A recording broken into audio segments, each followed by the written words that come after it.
world. Yes, sirree. Today happens to be the 22nd day of the month of March 2020. I'm George Grant saying thank you very much for joining us for a very, very interesting edition of Sundays with George Grant.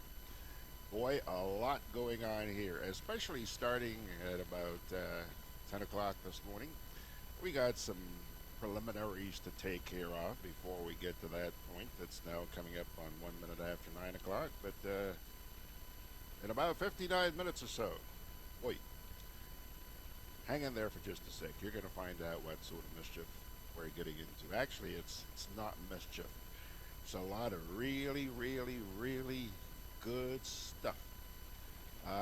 Yeah, and I think you're going to enjoy it. Now, remember, if you are not able to spend the full 3 hours with us this morning, please, I implore you, go on back to either Facebook/Grenada broadcast, and notice I paused because there's now a pause between the Grenada and broadcast. It was just one word.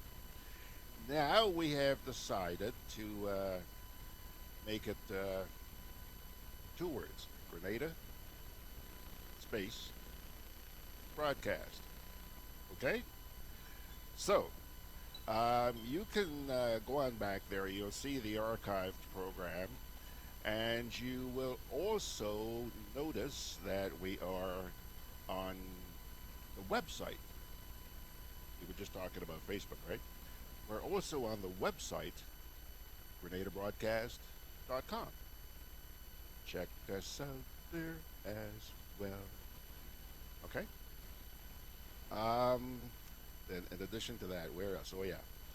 After we get through the program, we routinely send it up to YouTube. And I've been telling you now for a little while that we're going to start actually streaming live on YouTube. I see we have a lot of people out there on YouTube these days. But not just yet. Not just yet. You know, one step at a time. One step at a time. So, if you happen to miss the program this morning, the live edition, big deal. You got it all over the place. All over the place. All right? What else do I have to tell you? Oh, I saw a note this morning for those of you who plan on flying out of the country. Think again, my friends, because effective, I think it's midnight tomorrow night, 1 minute before midnight tomorrow night, the Maurice Bishop International Airport's going to be shut down. Shut down. Can't fly out, can't fly in. Actually, they are making provisions for a British Airways flight to come in. Didn't say what day, but that will be the only flight allowed in, and emergency flights, right? If they have to fly medical personnel in or something like that, yeah. They will allow airplanes to land. But effective 1 minute to midnight tomorrow night, MBIA is going to be closed.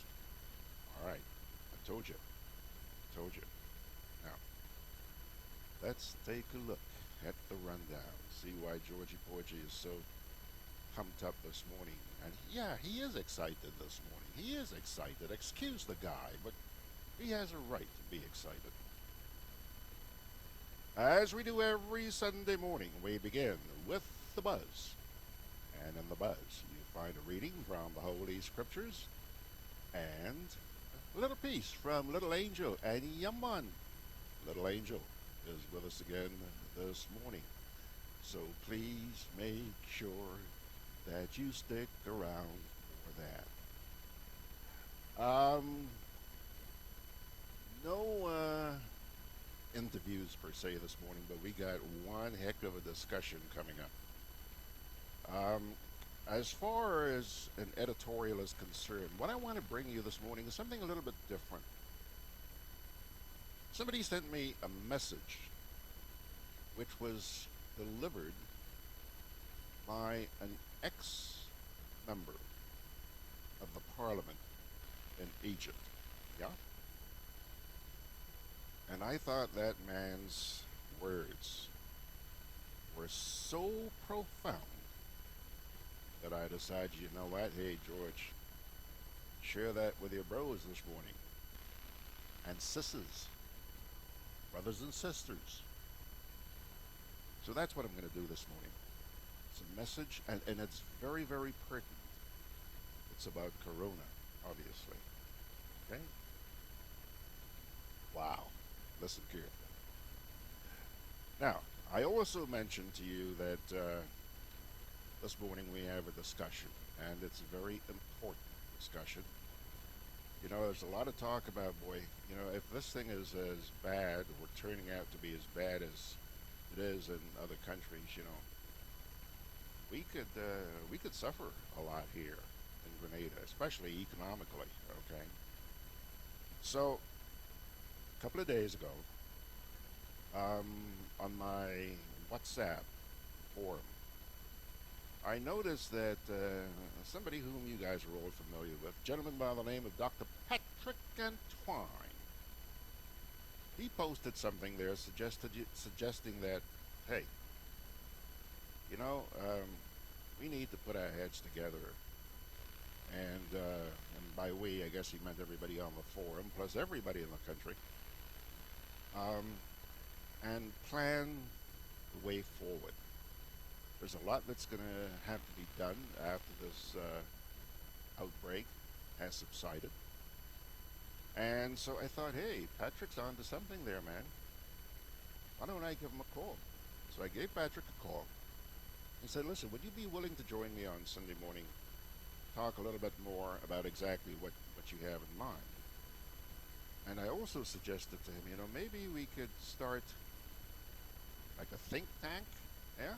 A think tank, where people come together and make suggestions. And I'm not talking fly-by-night suggestions, okay? I'm talking about things you have really thought about on the way forward. And I'm sure that the majority of people are going to be looking at things from an economic point of view. That's fine, I don't care. The economy, health, tourism, whatever. And a lot of other things. So Patrick said, sure, man, count me in. I thought, okay, we got one. Who's next? Picked up the phone. Called our good friend. Joins us every Thursday morning. Mr. ALLAN BIERZYNSKI. Told him what Patrick and I talked about, and he says, hey, I'm in. Okay. Now, you have Patrick, who is an economist. You have ALLAN, who is a businessman. And I thought, hey, you know, one of the areas that's going to be very interesting to us is agriculture. Now, there's a lady who joins us every Sunday morning, yeah, and when she's got time, she joins us during the week as well for Good Day Grenada. Lady by the name of Tessa Barry. Tessa Barry has just graduated from UE in Trinidad. She got her doctorate. And Tessa's big area, this lady is nuts about agriculture. So much so, she's been doing very well. Towards the end of last year, when the government of Trinidad and Tobago was putting together its budget, they set up a committee to advise them on agriculture. You know what? Tess was one of the people they invited. Yeah. So I thought, hey, how about Tess? Call Tess. Yeah, man, I'm in. Okay. Now, so that's what? ALLAN, Patrick, Tessa. You also needed somebody to moderate this thing, no? Oh, ALLAN suggested, you know what? You got agriculture, you got business, you got economics. How about getting a banker in there? So. He suggested a gentleman by the name of Mr. Richard Duncan, who manages Co-op Bank. Well, Richard was not able to join us. But Richard said, you know what, George? How about calling Ponte Archibald? Michael Archibald.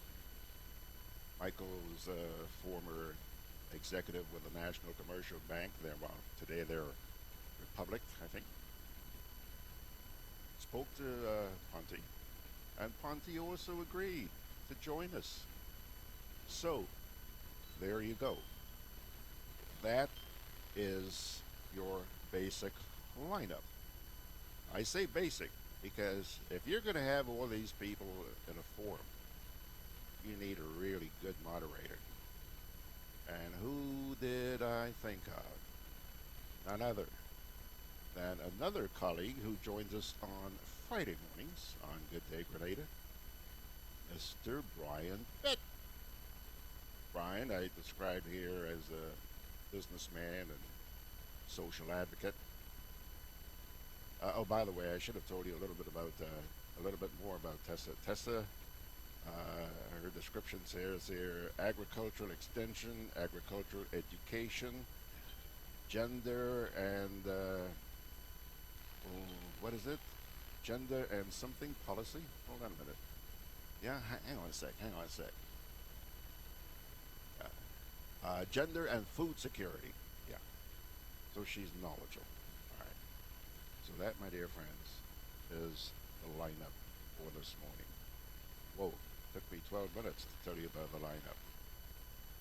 And I also have a couple of few videos that I want to share with you because they are very, very apropos to the times. Yeah. We're not living in normal times, folks.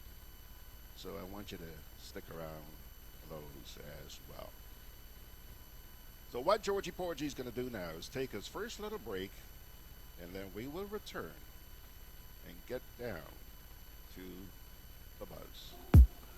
Calling all vehicle owners, inspection and licensing continues, and at Hubbard's we want you to be ready. From February 16th to March 31st, registration numbers 2,501 to 5,000 with single registration letter, or registration numbers 251 to 500 with plural registration letters will receive 11% off new torque tires and PowerMax batteries. Don't get caught unprepared. Visit us today at the Motor Department in Mount Gay or the Tire Bay in Grand Anse near to the building supplies.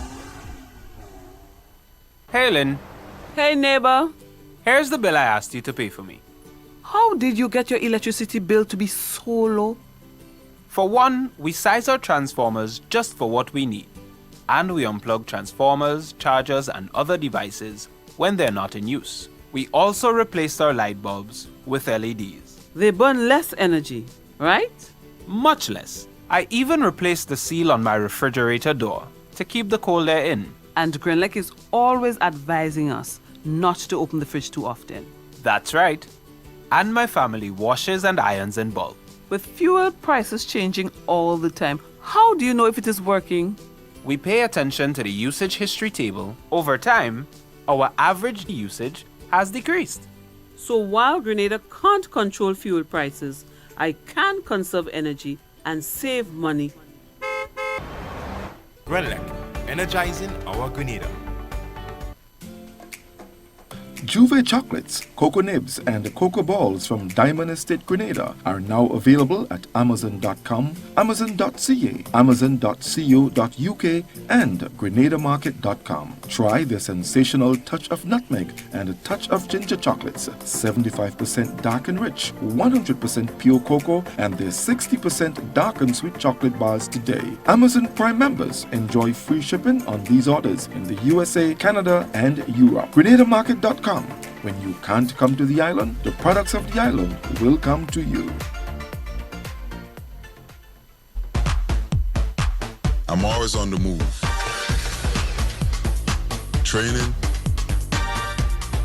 traveling, competing. So it's good to know I have Co-op Bank in the palm of my hand. Introducing e-banking, one of many customer convenience services from Grenada Cooperative Bank, and there's more to come. It's swift, simple, and secure. Welcome home. Now come on, you guys know he ain't going to the buzz without saying good morning to you on the platform. Hey, you know that. So let's take a look here. Anthea is first this morning. Good morning, Anthea. Hello there, our Connect friend in Quebec. Penny Crowley. Hi there, Penny. Peter Bishop saying good morning from the Big Apple. He says he's not feeling himself today. He's not feeling himself today.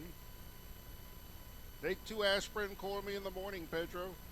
I don't know. Pedro, I hope you feel a little bit better. Chicken soup? No? Okay. Hey, there are a lot of remedies out there in social media. A lot. But please, be careful.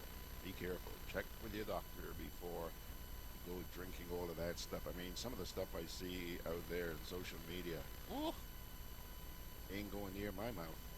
Probably very effective, but I can just imagine the taste of some of those things. Anyhow, Dennis Perkins is, Carlene Vespre is saying good morning. Dennis Perkins is also saying good morning, class. He says it's a lovely sunny day here in London, where we are confined to barracks because of the virus. Yeah, man. Yeah, I understand you guys are having a rough time. Thank God, not nearly as bad as Italy. Antiarello is saying, is it me or is there no sound? I don't know why you don't have any sound, because Penny says here, I have sound, but it's very low. Okay, so let's push up the sound a little bit. Turn up your speakers, Anthea. Kennedy Phillip is saying good morning. Carlene Vespre says same here. Well, I don't know if she's saying same here to Penny or to Anthea. Kennedy Phillip. Okay, Kennedy Phillip is saying it's low on my phone also. So I did Bluetooth hookup with an external speaker. I hope it's getting better, folks. Judy Benoit. Hello there, Judy. She's saying good morning to everyone and a blessed day to you all. Ryan Jabon says, be safe and healthy. He says he's training to hear. Come on, guys. I pumped the whole thing up. You got to be able to hear us now. You got to be able to hear us. Let me know. Margaret Francis is saying good morning all. Kipling Francis is saying good morning all. God's blessings to all. Please stay safe, everyone. We're trying, Kippy. Colleen Vespre says please turn the volume up. Yeah, the volume is turned up, guys. Ryan Jabon saying feel better soon. Plenty hot chicken soup, Pete. Yeah. Bob Marishow saying good morning. I'm back from my spring break in Grenada, Carriacou, and Petit Martinique. Lots has changed in Grenada since, and I'm hoping to be informed by the panel and listeners. Boy, you're going to be informed this morning. Rest assured of that. John Franco is saying those. Hey, come on. There's got to be an issue. So, are you guys hearing us any better now? Or are you hearing us at all? You should be. There. Peeking. Peter Bishop's there. Let's see here. Okay. John Franco. John Franco says, now it's good. Well, thank you, Mr. Franco. Kevin Mark Burkhardt says the sound is perfect. That's what I thought, Kevin. Hey, maybe for a little while there it was. Anthea says, finally. Thank you, George. Yeah, okay, Anthea.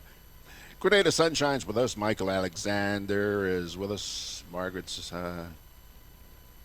Francis says, Ryan Jabon, hey, yeah. Good morning. Yeah, I'm good. I'm still getting used to being penned in. Yeah, aren't we thankful, or shouldn't we be thankful that so far push ain't come to shove yet? We can still run around. Sawandi Fabio Sam is there. Bernard Gilbert's there. Ryan says, wife and I do backyard gardening on our quarter acre and producing some huge ripe Grenada papaya. Send some for us, Ryan. Terry Forrester's there this morning. Bob Blanco, well, hello, man. The big guns are in the house this morning. I see Opie is there as well this morning. Davini Leo is saying good morning. SWGG, trusting the rest of the class is safe and taking the measures to protect themselves and others. Looking down for great and informative company today. Bless up. Thanks, bro.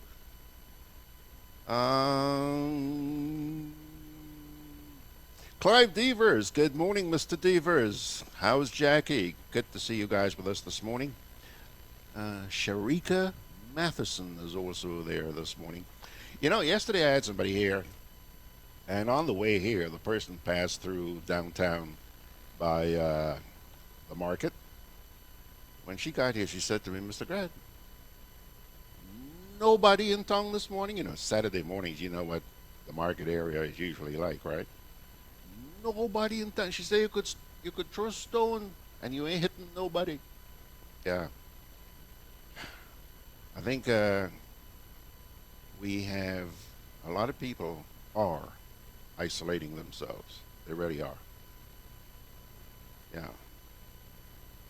Well,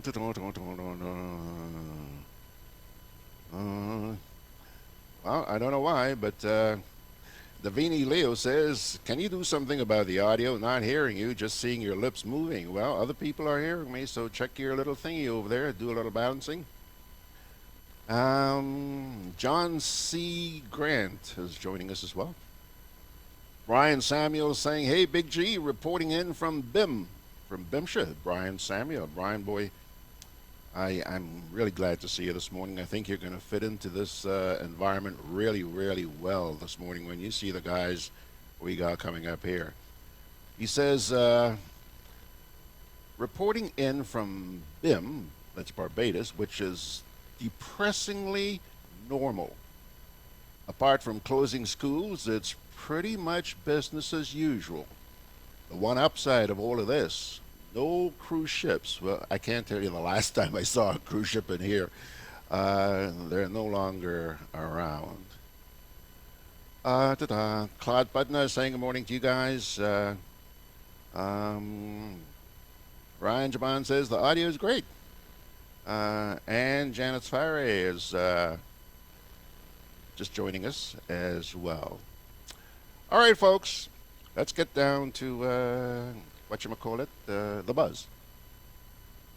As always, an opening scripture. And this morning it comes to you from the book of 1 Thessalonians, chapter 5, verses 12 to 24.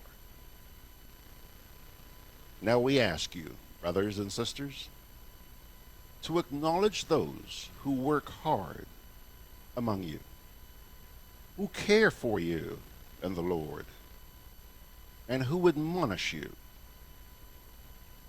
Hold them in the highest regard and love because of their work. Live in peace with each other. And we urge you, brothers and sisters, warn those who are idle and disruptive. Encourage the disheartened. Yeah? Help the weak. Be patient with everyone. Make sure that nobody pays back wrong for wrong, but always strive to do what is good for each other and for everyone else. Rejoice always. Pray continually. Give thanks in all circumstances, for this is God's will for you in Christ Jesus. Do not quench the Spirit, and do not treat prophecies with contempt, but test them all. Hold on to what is good. Reject every kind of evil. May God himself, the God of peace, sanctify you through and through. May your whole spirit, soul, and body be kept blameless at the coming of our Lord Jesus Christ. The one who calls you is faithful, and he will do it. That reading, go read it for yourself after the program. 1 Thessalonians chapter 5, verses 12 to 24. Okay? Now,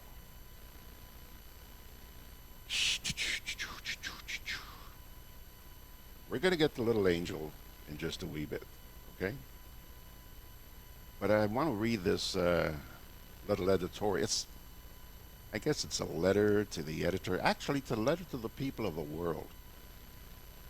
This was sent to me. It was written by an ex-member of the Egyptian parliament.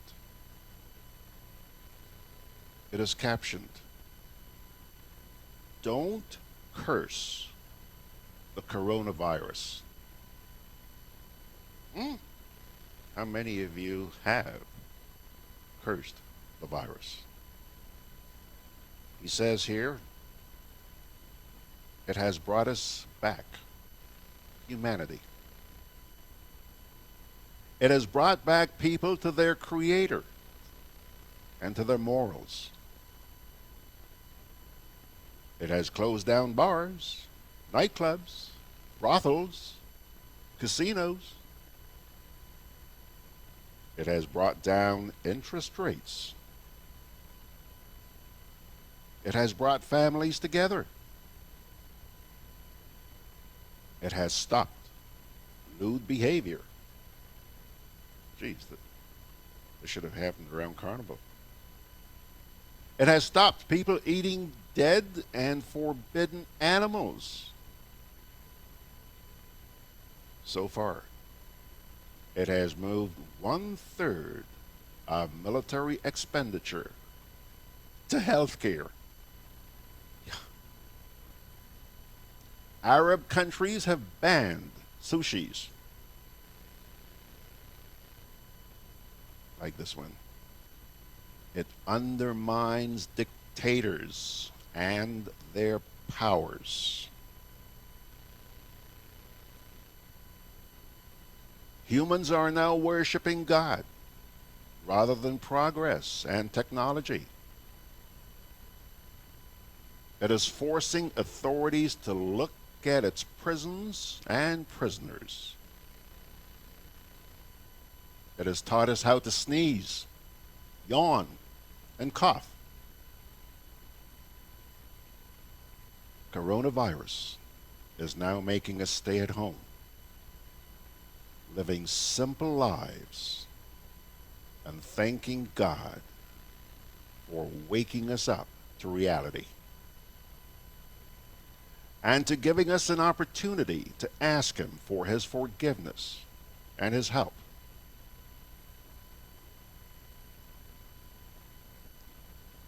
There is a great lesson in all of this for those of us who are wise enough to recognize it. Yeah. Okay. All right. Just let me glance back here. Wow. Powerful stuff. Just let me glance back here at social media for just a wee bit. Takes me a while to scroll. Oh, it's just that you guys are so busy this morning.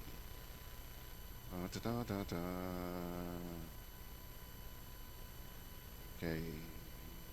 Tessa Barry says, "Good morning, George, and good morning, all. Blessed Sunday. Hey, Tess, looking forward to seeing you in a few minutes from now. It's 9:30, so Tess should be joining the rest of the mob at 10 o'clock.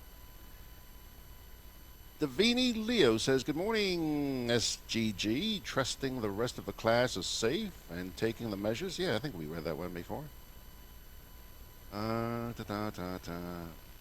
Clive is there, John Grant, and Annie Janice Farray is there with us this morning. SD Nota, well, my goodness, he's back. Sean is there. He says he's hearing us clear in the Azores, way across the Atlantic. Hey, guess we're not going to be seeing you for a while, eh? You can't fly down here anymore. Michael Alexander says, good morning, George. I'm saddled up and ready to go. Well, good for you, man. Davini Leo says, I'm following on Facebook, still without sound. I think you may have a local problem, Davini, because from what I'm seeing here, people are hearing us. And Janice Farray says, good morning, Mr. Grant, sending greetings to you and all my friends and family for getting through this challenging time, stronger and better. Have a blessed day. Thank you, Ms. Farray. The same to you. Sylvester Neptune, Lincoln Depperdine, all there. Ryan Jabon says, USA recession fears amid coronavirus. Yeah, I'm hearing more and more talk about that. I'm not losing any sleep over it, Ryan. You know, I wish the virus does with me what money does. Stays away from me. Ha ha ha ha. Frank D. Alexander is there. Denison Stewart's there. Sue Patrice. Hello, Sue. I guess you ain't going to be traveling for a little while. Sue is always gallivanting. Frank D. Alexander says, good morning, George, and all the viewers. Stay safe, all, and engage in social distancing. But keep our humanity intact. One love. You couldn't have said it better, Mr. Alexander. Thank you. My goodness, look at who is here. The inspector, Elimus Gilbert. Good morning, sir. Nice to see you. Long time no talk. And he's in Brooklyn watching this morning. Ricardo Keynes Douglas is also there this morning. Nice to see you guys. It says here Penny Crawley just joined, but Penny, we saw you before. Obviously your internet must have dropped out. Robert Nurse says, morning, hearing you loud and clear in Brampton, Ontario. Hey, Brampton, keep up the good work. Thank you very much, sir. Donnell Thomas is saying, good morning. Yeah, that's it. Okay, pilgrims, let's see here, 27 minutes away from the hour. So, let's take another little break here, and we'll come back a lot more. Okay? COVID-19 spreads from person to person through the droplets that are produced when someone coughs or sneezes, which makes it easy to spread between people in close contact. Now let's get prepared to stay healthy. To reduce your chance of catching or spreading COVID-19, practice these simple everyday preventative measures. Droplets can also land on surfaces, so ensure that you wash your hands frequently for a minimum of 20 seconds or sing the happy birthday song twice. Avoid touching your face, especially your eyes, nose, and mouth. If soap and water are not readily available, use an alcohol-based hand sanitizer with an alcohol content between 60 and 90%. 70% is ideal. When you cough or sneeze, cover your nose and mouth with a flexed elbow or a tissue. Dispose of the tissue immediately and then wash your hands. If you notice someone has a fever and cough or other symptoms of respiratory illness, avoid close contact when possible. Let's all do our part to ensure that each and every Grenadian remains healthy. Our health is our collective responsibility.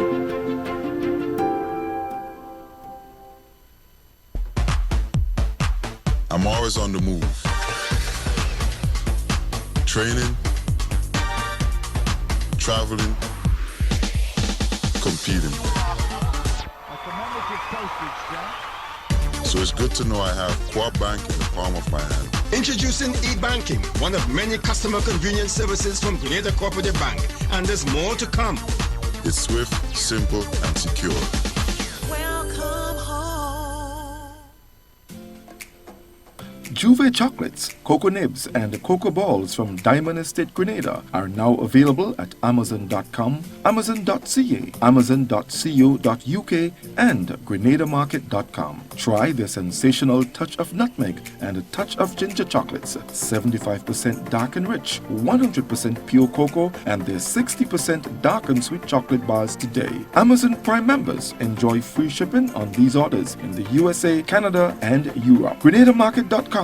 When you can't come to the island, the products of the island will come to you. Conveniently located in the Grandand Shopping Center, for over 40 years, Food Fair has provided quality service at affordable prices. Now, grocery shopping is made easier and more convenient from the Food Fair web store. Hey, babe. Listen, I need you to go down to Food Fair to get some groceries. All right, no problem. Right away. Thanks, babe. What are you doing? You're supposed to be going Food Fair to get a grocery, man. I am, but didn't you know you can order your groceries online from the Food Fair web store? Are you serious? Of course. All you have to do is just to log on to www.foodfair.gd with credit card in hand, and with an order of $100 or more, Food Fair Granans will deliver up to 3 miles away. And you don't even have to worry about your information, you know. Their safety measures are excellent. So hold on. You just order online and Food Fair will deliver to you? Yep. Oh, baby, better hurry up and order, man. I already did. They should be here any minute now. Enjoy easy online shopping anytime from your home or office from the Food Fair web store. Food Fair, where you can fill your baskets without emptying your pockets. All right, folks, a little while ago I was kidding Sue Patrice about, not traveling anymore because this lady's a travel agent in the United States. I'm not sure where she's based in the U.S., but travels a lot. And obviously, because of what's happening, she ain't traveling. And she's responded to me here by saying, hold on a sec here. Sue says, yeah, good morning, George. She says, COVID-19 has me in lockdown. No travel. Except on emergency for 2020. Oi, yeah, well, you heard this morning, Sue. I don't know if you handle passengers coming out of the UK and wherever, but apparently British Airways has just allowed one more flight in here, and then they're out of here because they're shutting down the airport 1 minute to midnight tomorrow night. Okay? We've also been joined by Terry Williamson. Good to see you, Terry, and my friend Philbert. Hello there, Philbert Lewis. Good to see you, sir. Thank you very much for joining us. Siku Wanhiho. I hope I got that right. Siku, thanks for joining us. Lawrence Kruthoff. Richard Duncan. Richard, boy, thanks for your recommendations. You've come through for me again. Punty has agreed to be here. I was talking to him this morning. Punty's going to be joining us between 10 and 12 this morning. Timothy's Canterbury. Boy, Timothy, you guys not sold out of drugs yet? Timothy worked at one of the pharmacies downtown. I went in there, I think it was last week, Saturday. You had to line up to get in to the pharmacy. Yeah. One nice thing I saw, and I want to salute you guys, they had a dispenser of a sanitizer. So while you were in there, you could... I didn't hear anybody singing happy birthday, but never mind. Claudia Simpson is there this morning, and so is Margaret Redhead Fletcher. Good to see you guys. And Claudia Simpson says here, Grenada, stay safe. We're doing our best. We're doing our best. Okay, Pilgrims. Now.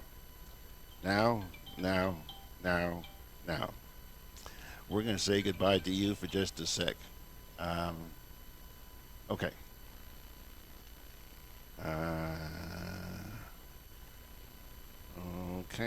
Okay. Amidst the hundreds of videos out there today, which make it difficult to separate fact from fiction and instill fear, and which, by the way, are doing a lot more damage to this very fragile world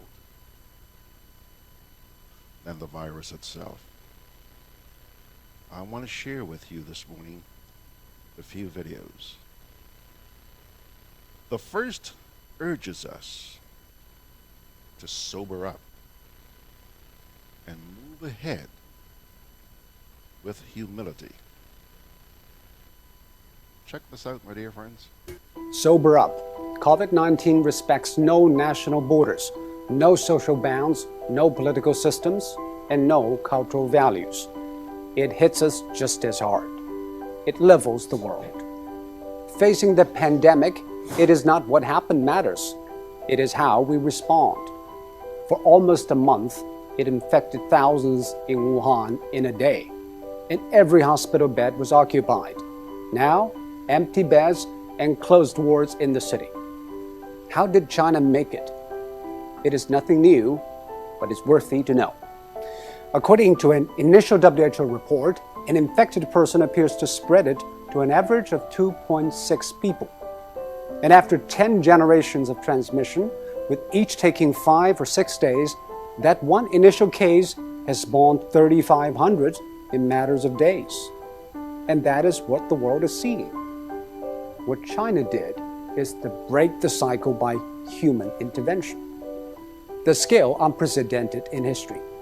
Extreme, draconian, and aggressive. These are the words used to describe China's response. But now, people have come to terms with the new norm, lockdown. Some people say, isn't that a violation of individual rights? Actually, the balance between individual rights and public safety is always an ever-changing equation. After 9/11, all the airports in the world began to impose draconian safety checks on passengers, and people accepted it because we traded a little of our freedom for the greater good of the public. China imposed the largest and most draconian quarantine in history. Factories shut, public transport stopped, and people stayed indoors. By doing that, it flattened the curve. On one hand, China avoided many millions of cases and tens of thousands of deaths. On the other, it stretched out the time and made the hospitals restaffed and less strained. This is exactly what Europe and America should know. But public policy needs both ends to agree, the decision makers and the decision takers. Quarantine is indeed extreme and extremely restrictive. It needs the people in lockdown to be honest and cooperative. I think what the people of Wuhan did was exceptional. They had the courage, tenacity, and resilience to stay housebound for days, weeks, and months. Most view the quarantine as a civic duty, and that is why it worked. Public health methods are universal. They either work or they don't. We are all human beings. Our epidemiology is the same, but we have different economies, demographies, and sociologies. Facing a global pandemic, every nation needs a new contract signed between its politicians, businesses, and the public. Desperate times ask desperate measures. This is a desperate time, and we should not put politics ahead of public health, now more than ever. The new coronavirus has been claimed by ideologues. Donald Trump said it justified tighter border control. Bernie Sanders linked it to free health care, while in Singapore every infection case is followed and dealt with. Bit by bit, every country is testing its methods through trial and error. Some paid a high price, and some set a high bar. We should all move ahead with humility. There is no decision without trade-offs, and most of all, there's nothing without skin in the game. And now, the whole world has learned, or is learning, to play.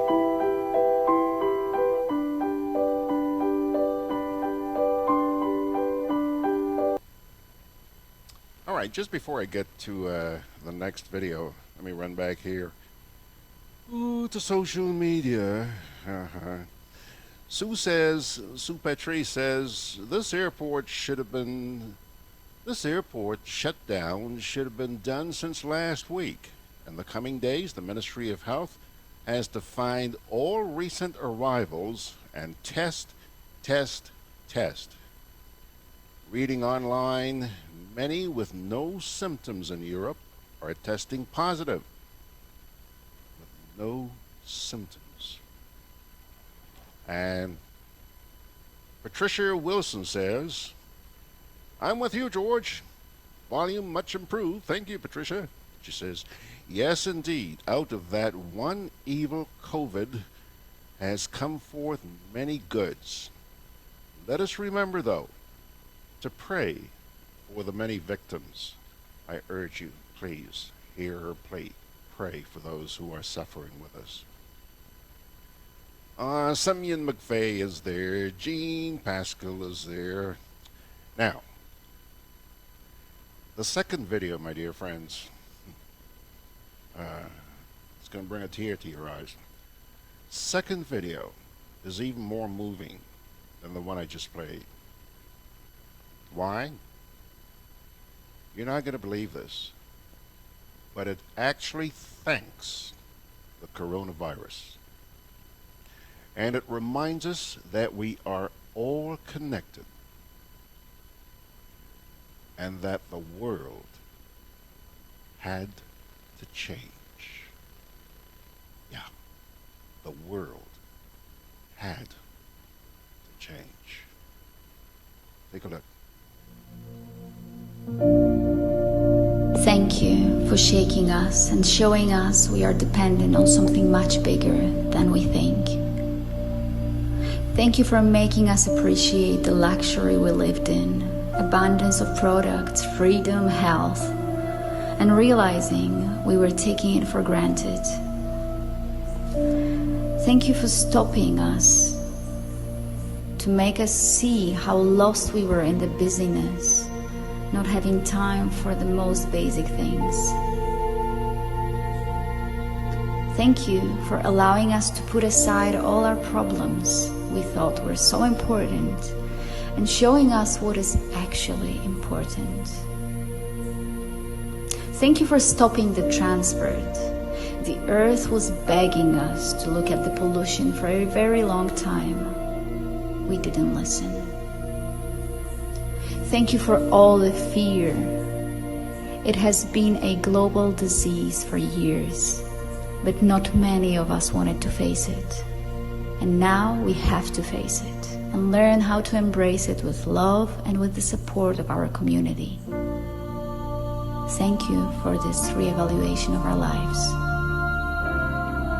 Thank you as we finally understand what it means that we are all connected. Thank you for the unity between all of us. We knew the world has to change.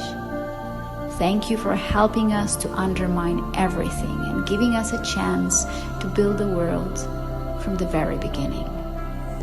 This virus is part of us. It's between us, in us. It connected us all, either physically or energetically. Gratitude supports the immune system, but also lets us see things from many perspectives. And it's up to us which perspective we will choose, but best is to be aware of all of them.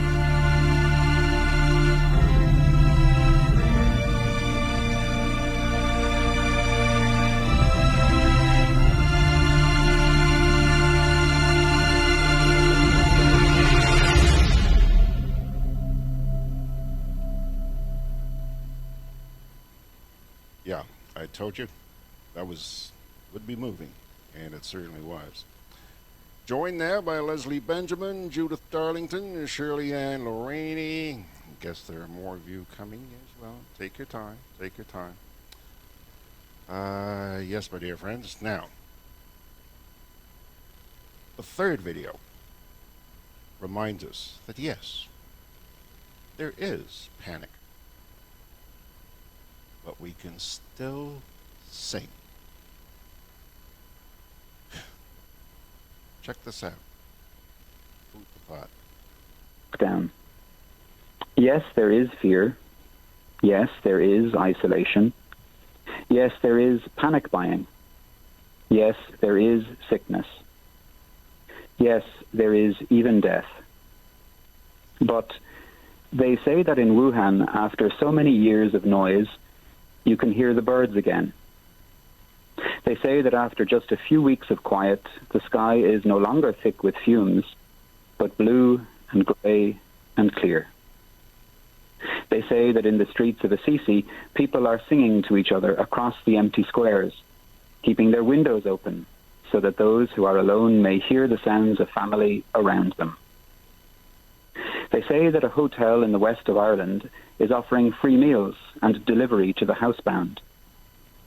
Today, a young woman I know is busy spreading flyers with her number through the neighbourhood so that the elders may have someone to call on. Today, churches, synagogues, mosques and temples are preparing to welcome and shelter the homeless, the sick, the weary. All over the world, people are slowing down and reflecting.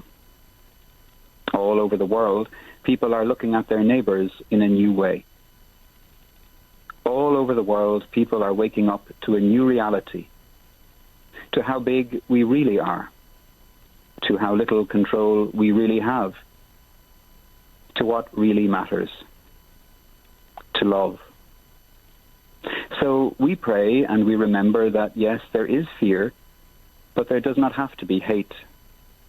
Yes, there is isolation, but there does not have to be loneliness. Yes, there is panic buying, but there does not have to be meanness. Yes, there is sickness, but there does not have to be disease of the soul. Yes, there is even death, but there can always be a rebirth of love. Wake to the choices you make as to how to live now. Today, breathe. Listen. Behind the factory noises of your panic, the birds are singing again. The sky is clearing. Spring is coming. And we are always encompassed by love. Open the windows of your soul. And though you may not be able to touch across the empty square, sing.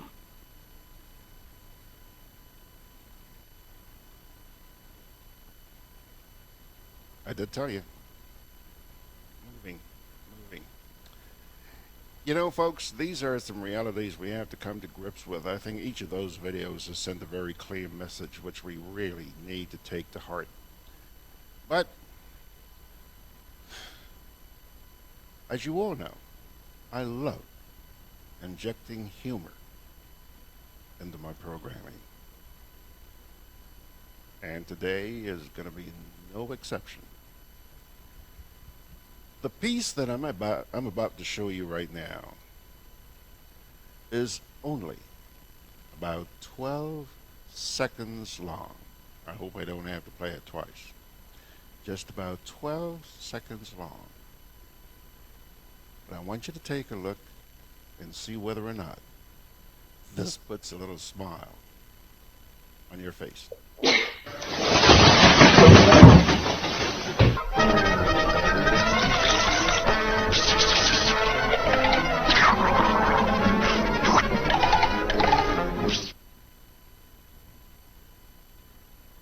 What did I tell you?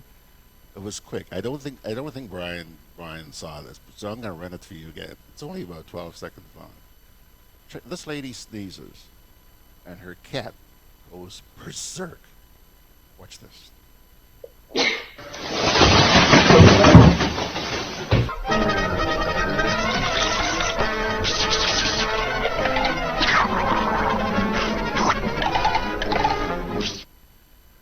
All right. Yeah. Let's get serious again. Let's get serious. We know that the cruise ship industry is in the shambles. And now we won't be seeing any of them in our port for the next several weeks. Okay, I'm sure you heard the news. But a lot of people have been asking government, hey, the cruise ships, well, what about the hundreds of yachts we have anchored and now waters around Grenada. Well, pilgrims, I think we have an answer for you. This was released on Friday. Check it out. Effective immediately, live on board and pleasure boat passengers and crew will not be permitted to come on shore in Grenada, Carriacou, and PITT Martinique. These persons are encouraged to contact the Port Authority or the appropriate marina via VHF and follow prescribed procedures for receiving supplies. These requirements are enforced by immigration and public health regulations. Failure to comply may result in fines and arrest.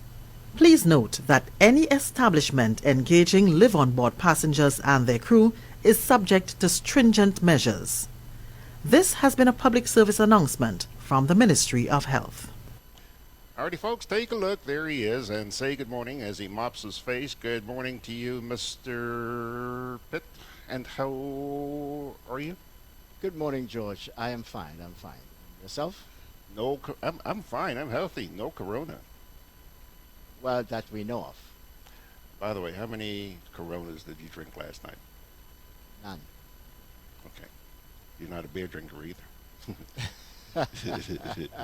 That's an expensive beer, George. Is it?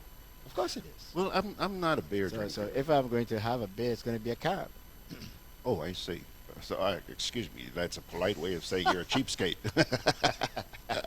You know, we have to consume what our pockets could afford these days, George. Yes, we do. Yes, we do. Brian, let me start putting these guys up. There they are. First of all, there's Brian at the bottom left of your screen. Top center is the lady in Trinidad, Tessa Barry. Good morning, Tessa. How are you? I'm fine. Good morning, George. Good morning, everyone. I'm fine, thanks. Nice to see you. And then, boy, this gentleman, I'm sure his presence is going to make Mr. Richard Duncan very happy. By the way, Ponte, Richard is watching you this morning, so be on your P's and Q's. Mr. Ponte Archibald is retired banking executive. That's how I described him on the rundown this morning. He managed the National Commercial Bank at the time. That's what they were called. They're now called Republic Bank. Good morning, Ponte. Good morning, George. Good morning to your listeners and your other members who are present. How is and thank you for inviting me to be part of your program. Hey, listen, man, it's an honor. I really felt good when you said yes, because I knew that would make a lot of people happy. How are your business files doing? Business Files has been off the air for over 10 years, George. Excuse me? Yes, sir. Shows you how much It's a long television I time. watch. No, I've been keeping myself quiet. So you're just living a life of leisure now, right? Well, I won't call it that, but certainly quieter than I used to be. Oh, okay. Trying to follow my good friend Brian, you see. We are both retired with options. Auntie and Tessa, the gentleman sitting down here at the bottom of your left is Mr. Brian Pitt, and he's going to be moderating this session this morning. We're going to be joined at about 10:30 by Dr. Patrick Antoine, who had to go to church this morning, and I really admire him. I certainly hope that he's put a word in for us. And Mr. Bierzyński just jumped into the seat there. It might have been too hot for him, so he's jumped out again, and he's disappeared. Brian, I am thankful that you're going to do this for us this morning, because you and I have been talking over the past few weeks, and this country's been going through a really rough time. And this whole thing has now been compounded by the advent of a virus. But do you agree with me, Brian, that we're going to have a lot of rebuilding to do when this goes away? Good morning, Tessa. Good morning, Ponte. Good morning, Mr. Pitt. How is Good Trinidad? morning, Mr. Considering the circumstances, the sun is shining brightly, and everyone is trying their best, so I can say we're doing okay. I heard you had some cases recently that made the news. Yes, yes, and that would have been from the cruise ship passengers. I don't know if you were following the story. Yes, yes, yes, yes. Yes. Mr. So Archibald, you're looking very bright this morning. What was that, Mr. Pitt? You're looking very bright. Well, one like has the to color. try to. Thank you, sir. Thank you, sir. In this period where things are looking so grim, one has to try to brighten things up a bit. Can hardly hear. Okay, folks, George wanted to have this discussion at this time, and I believe it's well founded and well placed because of this virus, the COVID-19, it's created an economic shock to not only Grenada but the rest of the Caribbean, and I would imagine to most countries in the world, in particular a lot of the small states like ours. Now this too will pass. This too will pass. And I keep asking myself questions about how we got here. And if I can indulge you this morning, I want you to think a little bit about how we got here before this virus. I think the virus have left us very exposed because in Grenada in particular, our economy seemed to be heavily dependent on tourism. As of this morning, I understand we have closed our airport to commercial traffic. So we have some recovery to do. And I think this conversation is important because we don't want to make the same mistakes that we made that got us here, that got us to this place where we are totally, if not dependent on tourism. And let me start with Tessa, because Tessa, I know you have a passion for agriculture, and I'm not starting with you because you're the lone lady in the crowd. I'm starting with you because I believe, as most of us do, that agriculture has an important role to play, and I don't believe that we paid it enough attention in the past. What do you think, Tessa?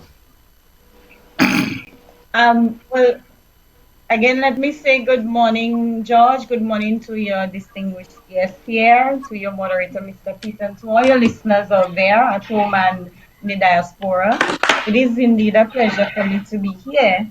Brian, I'll start by saying that every time we have a situation like maybe a natural disaster, and in this case, the issue of the pandemic, we pull agriculture out as if agriculture is something to just go. Are you hearing me? Yes, I am. Okay, right. We pull agriculture out as if it's something to pull when there's a disaster, when something has gone wrong. And we are not putting ourselves in the position that agriculture would already be there to cushion some of the issues that we are currently being faced with. So I would dare say not enough, and it is being done in relation to agriculture. And it's not only Grenada, I think it's a regional thing. So with that in perspective, we do have to have quite a serious reflection and on where agriculture is now and the attention that is being paid to it. Have you seen the stimulus package that the government of Grenada has put together? Yes, I did. Does it show that they are serious about the future of agriculture? Well, I haven't seen the details of the plan, because what I would have heard, as the Prime Minister would have indicated, are preliminary measures. So I would presume that there would be some details following those preliminary measures. So I wouldn't want to say that they are or aren't serious. But I would like to hear, what are the details surrounding these measures as it relates to, well, I heard about the farm labor project, and I heard the Prime Minister said that consideration would be given to the export of some products and the fisher folks. I want to know what considerations would that be. And I would also want to hear more details as it relates to how we are going to address input supplies for the farmers, and how we are going to address the support structure for the farmers so that we would be focused on an increased production. So I can't say whether or not they are or aren't serious from those plans or measures that the Prime Minister would have identified. But what I would like to hear would be some more details, and then I can make a determination as to whether or not they're serious or aren't serious. Monty, you have worked in a sector that is vital to the economic success of Grenada. I know you have your finger on the pulse. A lot of businesses are hurting or will be hurting as a result of this coronavirus. By the day, people are having financial difficulties. The cash flow is becoming dangerously low.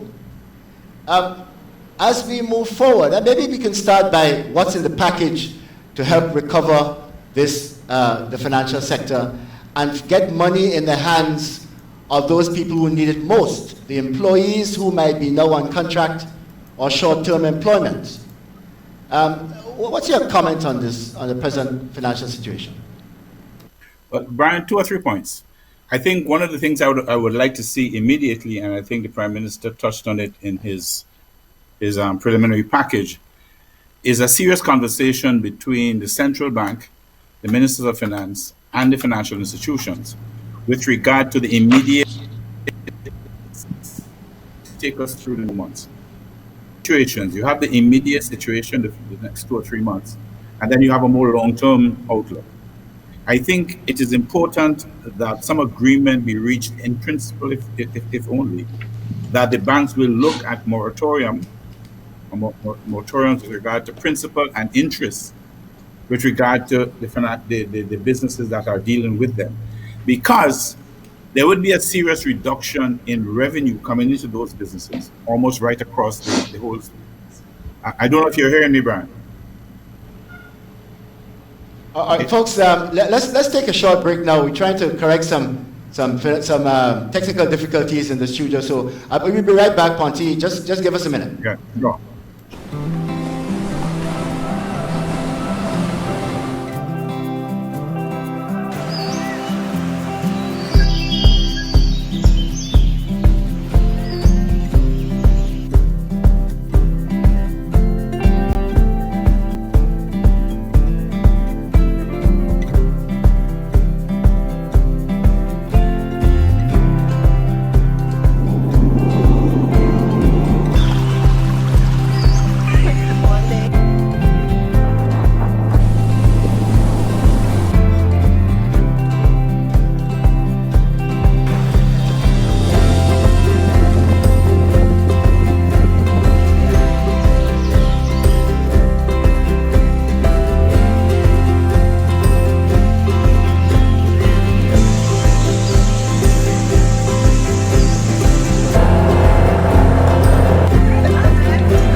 Calling all vehicle owners. Inspection and licensing continues, and at Hubbard's we want you to be ready. From February 16th to March 31st, registration numbers 2501 to 5000 with single registration letter, or registration numbers 251 to 500 with plural registration letters will receive 11% off new torque tires and PowerMax batteries. Don't get caught unprepared. Visit us today at the Motor Department in Mount Gay or the Tire Bay in Grand Anse near to the building supplies. Together with you, our customers, we energize our community. Together with you, we energize our economy. We are working together to give our nation a better tomorrow. With you, we energize our future. Together, we energize our nation. Thank you for partnering with us as we energize our Spice Island. GRENADA, energizing our Grenada.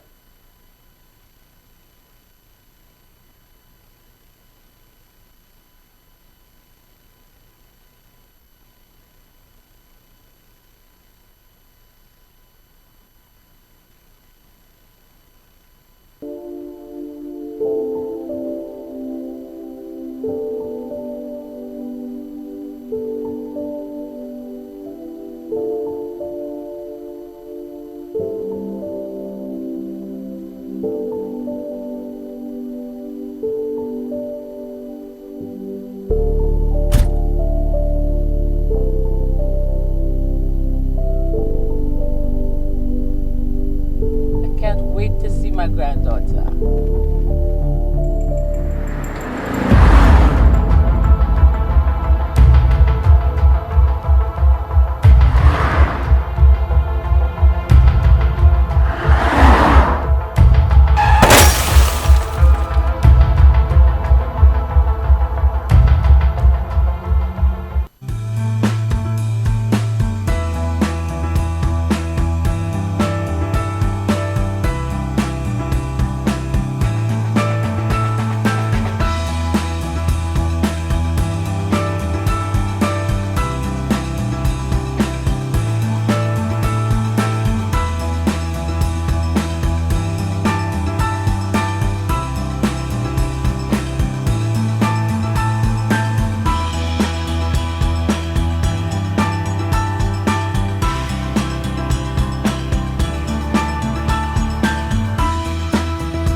Conveniently located in the Grand Anse Shopping Center, for over 40 years, Food Fair has provided quality service at affordable prices. Now, grocery shopping is made easier and more convenient from the Food Fair web store. Hey, babe. Listen, I need you to go down to Food Fair to get some groceries. All right, no problem. Right away. Thanks, babe. What are you doing? You're supposed to be going Food Fair to get a grocery, man. I am, but didn't you know you can order your groceries online from the Food Fair web store? Are you serious? Of course. All you have to do is just to log on to www.foodfair.gd with credit card in hand, and with an order of $100 or more, Food Fair Grenadans will deliver up to 3 miles away. And you don't even have to worry about your information, you know. Their safety measures are excellent. So hold on. You just order online and Food Fair will deliver to you? Yep. Oh, baby, better hurry up and order, man. I already did. They should be here any minute now. Enjoy easy online shopping anytime from your home or office from the Food Fair web store. Food Fair, where you can fill your baskets without emptying your pockets. Together with you, our customers, we energize our community. Together with you, we energize our economy. We are working together to give our nation a better tomorrow. With you, we energize our future. Together, we energize our nation. Thank you for partnering with us as we energize our Spice Island. GRENADA, energizing our Grenada.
We are back, and let me take a moment here to say good morning to Mr. Allan BIERZYNSKI, who is at the bottom center of your screen, waving his little pinkies there.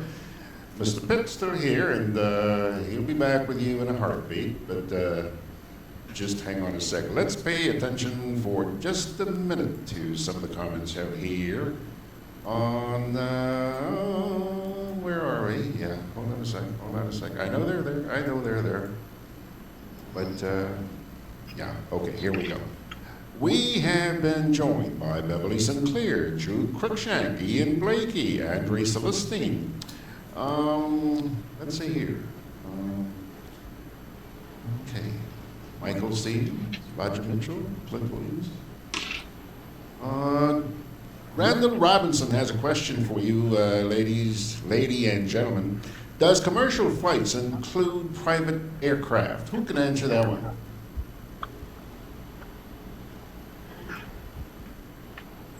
I would imagine it does. Let me jump in here because hold on. Private and commercial don't go together. You're either private or you're commercial. Can you when hear they me? talk about private airplanes, they're talking about these little corporate jets that you see flying in here. Yeah. I think Allan wanted to say something. Yes, good morning. Can you hear me properly? Yes, I can. Okay, good. I'm glad you brought up this issue about the passenger flights because there appears to be some confusion, which is entirely the responsibility of the Government Information Services, GIS, because they've put out a press release with the headline that all commercial flights will cease at the MBIA from the particular date, Monday sometime. But when you go beyond the headline and you read the body of the release, it clearly states commercial passenger traffic. And so I know based on comments I've seen on the same SWGG chat group that people read the headline and were, well, I don't want to say they're panicking, but clearly this is something that was not intended and the release gives the wrong impression. But it also goes beyond that. It points out that at times like these, how important it is that communications are measured and accurate. So for example, Michael made mention earlier about the banks. Now, in one of the slides in the presentation made by the Prime Minister, it's number 14 on the summary slide. It refers to, and I quote, financial institutions have also agreed in principle to provide a moratorium on principal and interest payments to their clients on condition, whatever that means, for the 3-month period in question in the first instance. Now, I don't know which financial institutions have made these agreements in principle, but Michael, from your experience, there are implications for reporting if a financial institution does not receive payments for a 3-month period. Could you perhaps develop on this one? Michael? Yes, there are reporting requirements. Can you hear me? Yes, I can hear you. Yes. Hello? Yeah, there are reporting requirements. That's why I said that I think the central bank should be involved in the discussions with the commercial banks, because there must be an agreement from the central bank's perspective with whatever the banks are determining to do on a one-on-one basis. They cannot simply do it on their own, because there are these requirements that loans that are in arrears or payments have not been made, there are specific actions that must be taken. So if the banks are to agree for a moratorium for 3 months or whatever the case may be, and I think they should be encouraged to do so, the central bank must be part of that discussion. I read something that was put out by the central bank, which said that the central bank was going to engage the commercial banks in that same discussion. So the Prime Minister's statement did not mention the central bank, but the central bank statement said that they were going to take part in that discussion. So my expectation is that there will be an agreement in principle, because each loan will have to be treated on an individual basis. It cannot be a blanket decision. But that they agreed in principle that some sort of moratorium would be applied under specific conditions. And that would have the central bank's agreement. Otherwise, they can't do it. So with all 14 of these items that the Prime Minister put out, Allan, I think it's important that we wait for the details, because we don't know how these things will be implemented until we see the details. Well, precisely. You see, but this is why, as I said, communications at this point in time must be accurate.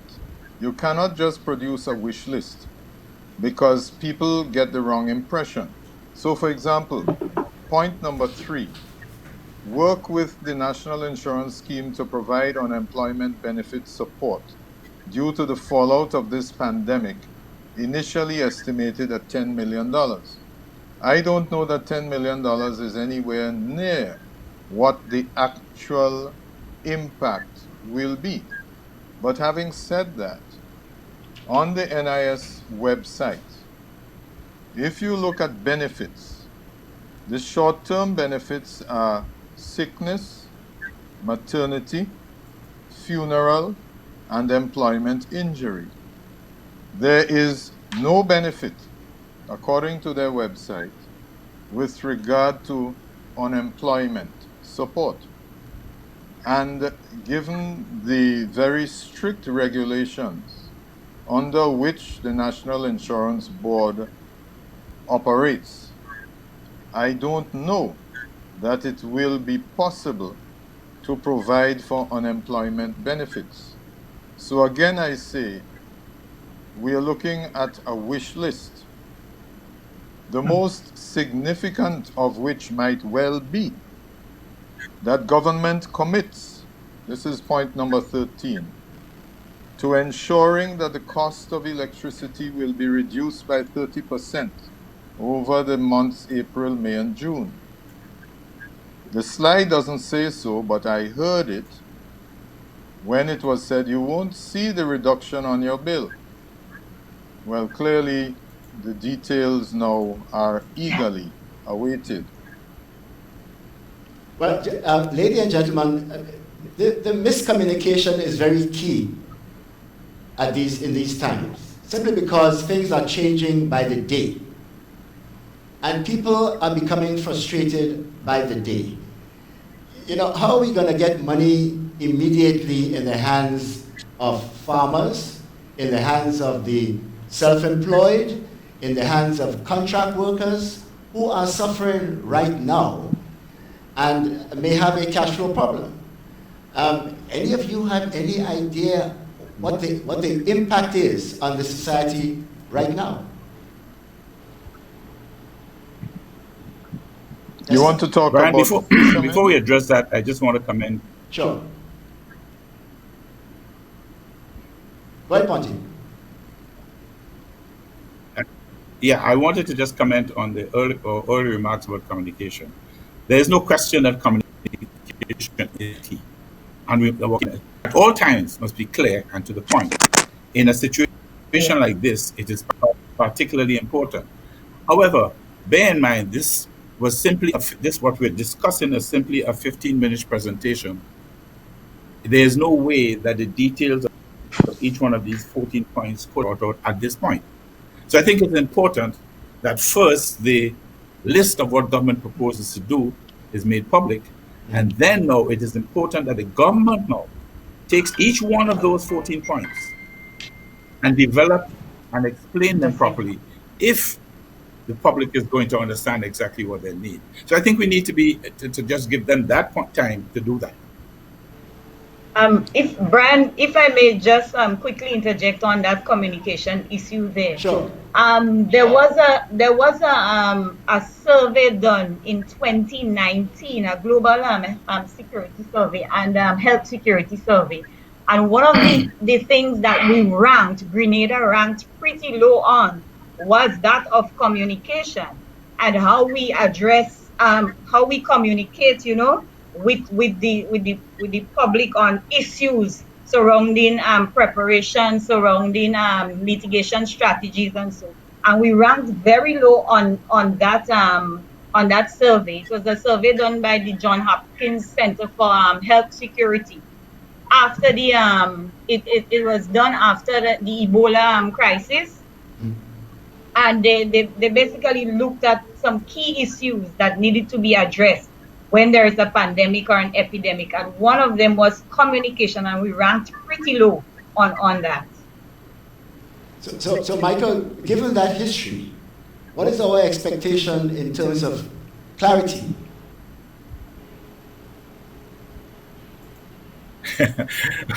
I can give you my hope, not my expectation. My hope would be that government will take each one of those points, each one of them, and as Allan said and Dr. Barry said, develop each point to provide the clarity and the information that is required. Now, whether they do that successfully, the analysis just mentioned by Dr. Barry is up for debate. But that would be my hope. In the meantime, ladies and gentlemen, people are panicking for good reason. As I mentioned before, you have a lot of self-employed people, you have a lot of small business people, you have a lot of single-parent people, we have a lot of people on contracts, we have a lot of daily paid workers, the hotels are laying off people. How are they going to continue to live in the immediate future? We are asking them, by the way, to stay at home. They have to feed their children. Should we have some kind of emergency plan to help these people, to get money in the pockets of these people almost immediately?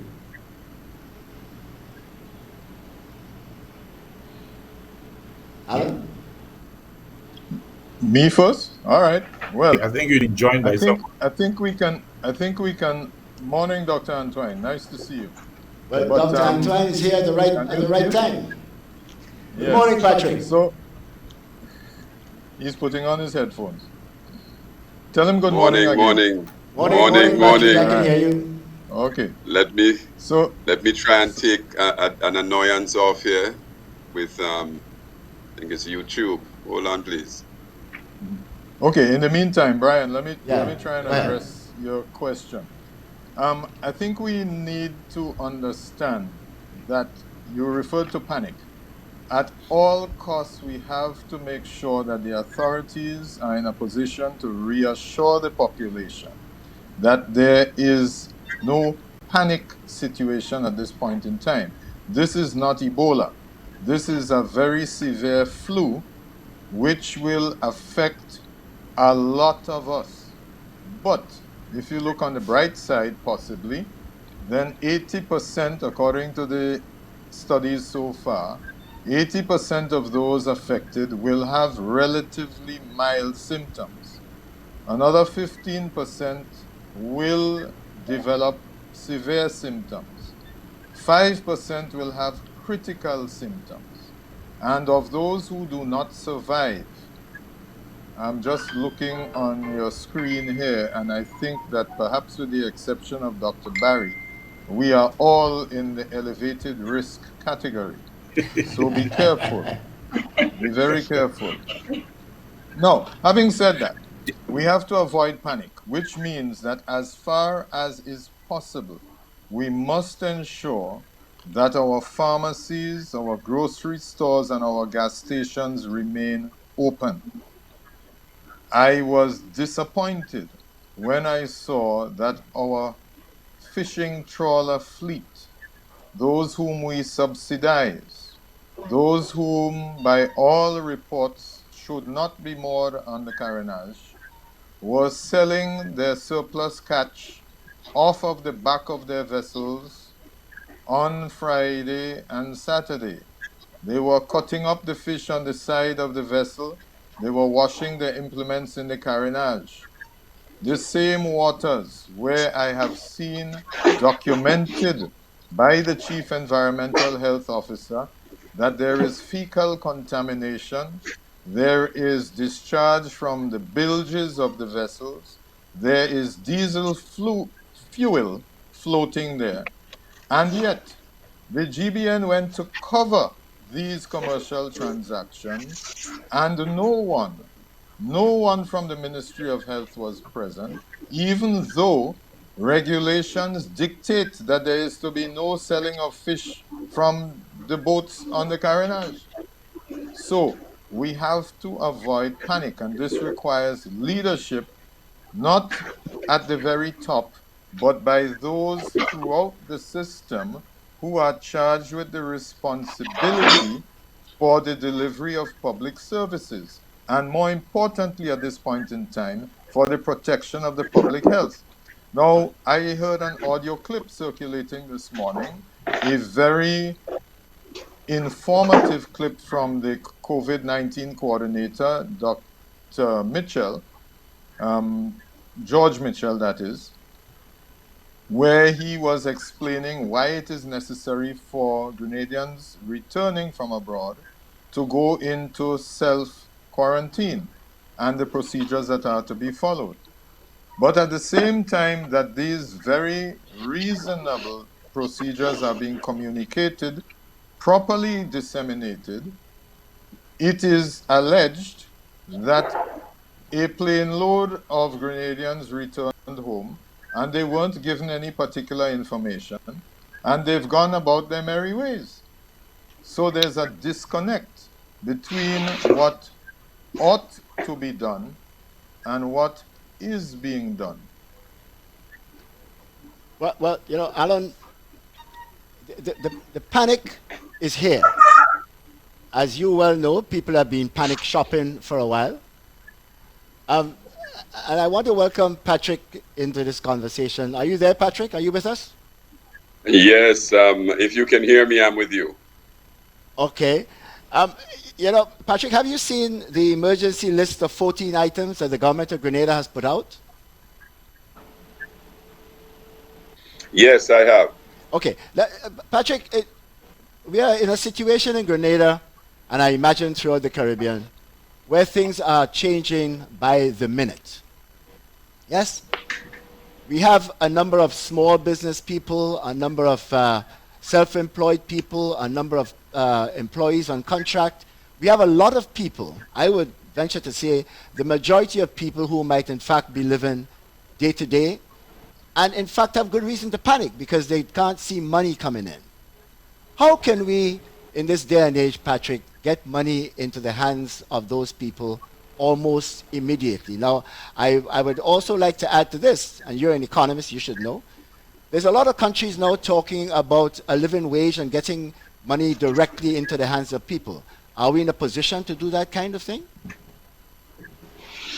Well, I mean, if we look at the measures that the government have put out, I think the first one for us to look at is to look to the one which speaks about unemployment benefits, which I think is worded that the government will be working with the NIS to essentially get, is it about $10 million, I believe, if my memory serves me correctly, in relief into the hands of the population. Let's put it there generally. I use it deliberately.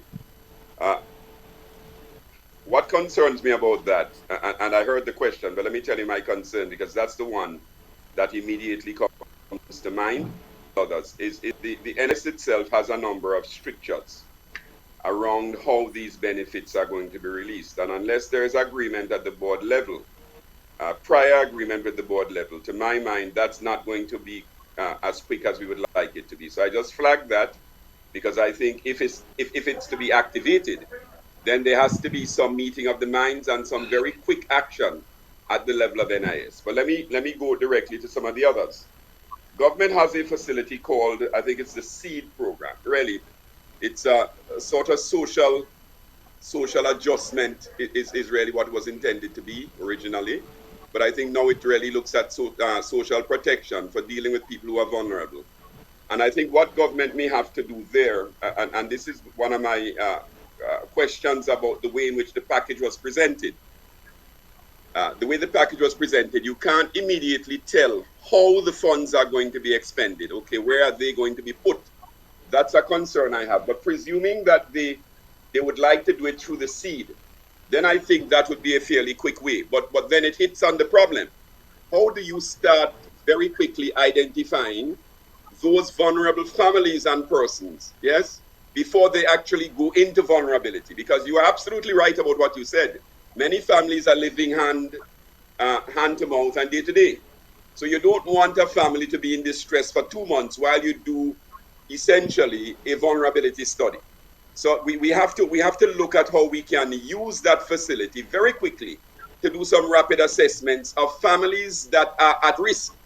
And I believe that there's some already. The government in the last budget, if my memory serves me correctly, spoke about 1,400 persons benefiting. There are going to be a lot more as a consequence of this crisis. Already, I can tell you, based on the 2 weeks or so that we've seen, where we've seen events move from one day to another, with cancellations and hotel occupancy down and so on. The taxi drivers, hotel workers, they are already going to be vulnerable. Many of them live on fortnightly wages. So yes, they can do it through the seed. They can do it through some other facilities, but the government is going to have to move fairly quickly and target those persons as a matter of urgency if we want to do that. And the third way, I think, is really to deal with the farming community.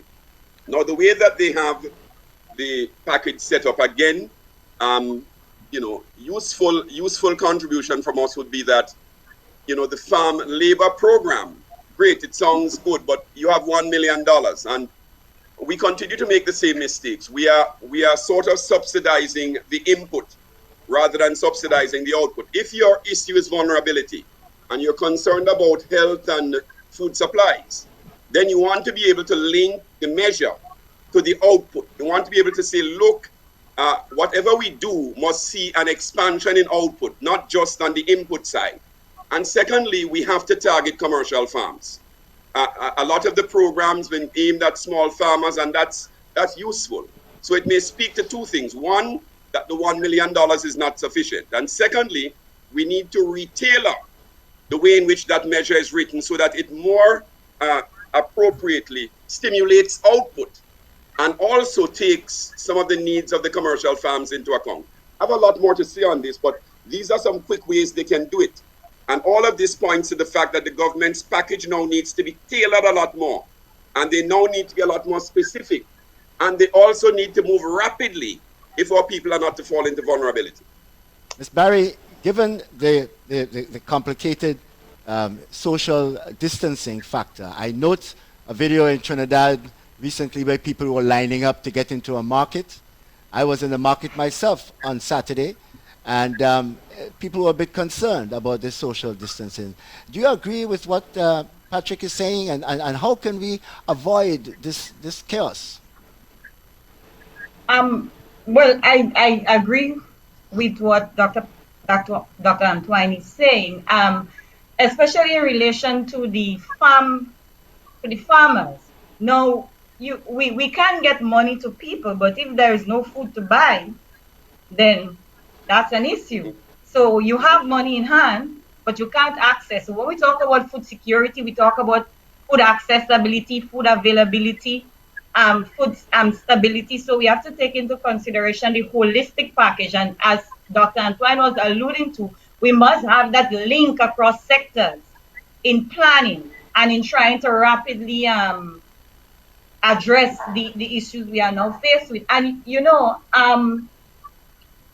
it brings to mind, why are we here, and we now have to rapidly address issues when it sticks to what was in place before, what we had, what strategies we had, what plans, what policies, what programs and implementations we had before that we are now faced with this issue where we have to now we're scrambling for solutions when we should have had the adequate structures in place. As it relates to that market issue now, I had that similar experience right here in Trinidad. Saturday morning, I went down to the market and they were allowing 10 persons in at a time. But I remember the previous weekend, one vendor who's also a farmer, in speaking to me, he told me that he was not going to come the following week because he believed that he may not get the adequate sale because of the structures and the policies that they would be putting in place, basically as it relates to the social distancing issue. So again, we also have to think about how do we get persons to access food in such a situation, while at the same time maintaining as much as possible the health related factors that would allow us to be as that would allow us to exercise as much caution and as much precautionary measures as possible. So we do have to have it, as Dr. Antoine was alluding, it's a holistic approach, and we have to rapidly address every aspect of the sector. Michael, given what we are hearing, should we be focusing on helping banks and businesses and hotels rather than the people? Who should we be attending to first? But I don't think you can separate. You have to approach them all. Okay. And the hotels are going to send people home. Yes. If they send the people home and they have no income, then we fall back on that other problem. So if you can differentiate it, you're going to have a program or programs that deals one of these areas of these problems individually. One of the biggest problems, it has been mentioned by yourself, by Dr. Antoine, by ALLAN. If people are home and there's no income, what are they going to do? So you have to get income in their hands. You have to get money in their hands by some form or fashion. And Dr. Antoine was one of the proposals put forward by the government and how they could possibly approach it. But time, you might be able to do some of it through the hotel, through the restaurant. That might be the way you can do it. If you provide the hotel with some financial assistance and allow them to pay their employees who are at home, that might be one method in which you can do it. The hotels, the restaurants, the taxi drivers, the bus owners, etc. That might be one approach to get money into the hands of the individuals. It helps both. It stops the hotel from shutting completely, so and on the other hand, it also helps the employee of the hotel. We subsidize the salary. That's right. So if you take hotel number A, and hotel A has 50 people working there, and they have to send home the 50 people, and they were making the point that the people are going to go home, it will be everybody from managers down. So they go home, but they will have a list of who the employees are, etc. So that might be a channel that the government can use to make sure that the money gets in the hands of the people who are at home. ALLAN? I don't want us to get caught up with this idea that the hotels will be sending people home. Well, ALLAN, I think Sandals have decided to close, Yeah, well, okay. Yeah, but hold on a second. There are implications there for the industrial agreements. Are you going to say that Sandals doesn't have an industrial collective bargaining agreement? Well, because we don't know what that is. We are going, Yeah, but we're going into the off season in any event. And we have seen in the past, it is a feature of the hotel industry that during the off season, people go on holiday, they're on rotation or whatever it is. But I don't, sending home sounds very drastic to me. I would hate to think that Sandals is in a position, given their preeminence in the industry, that they are able to send people home. Yeah, but You mean to Alan, let tell me me let me that let me they... just interject this. During the off season, when some of the hotels send employees home, those employees get part-time jobs at restaurants and elsewhere, you know. But all those venues are now closed. Well, not all of them. Most of Remember, them. as we said, the more entrepreneurial of them are arranging for takeaway business. They're remaining open for that. There is online shopping. There's online food delivery, which is fairly well established.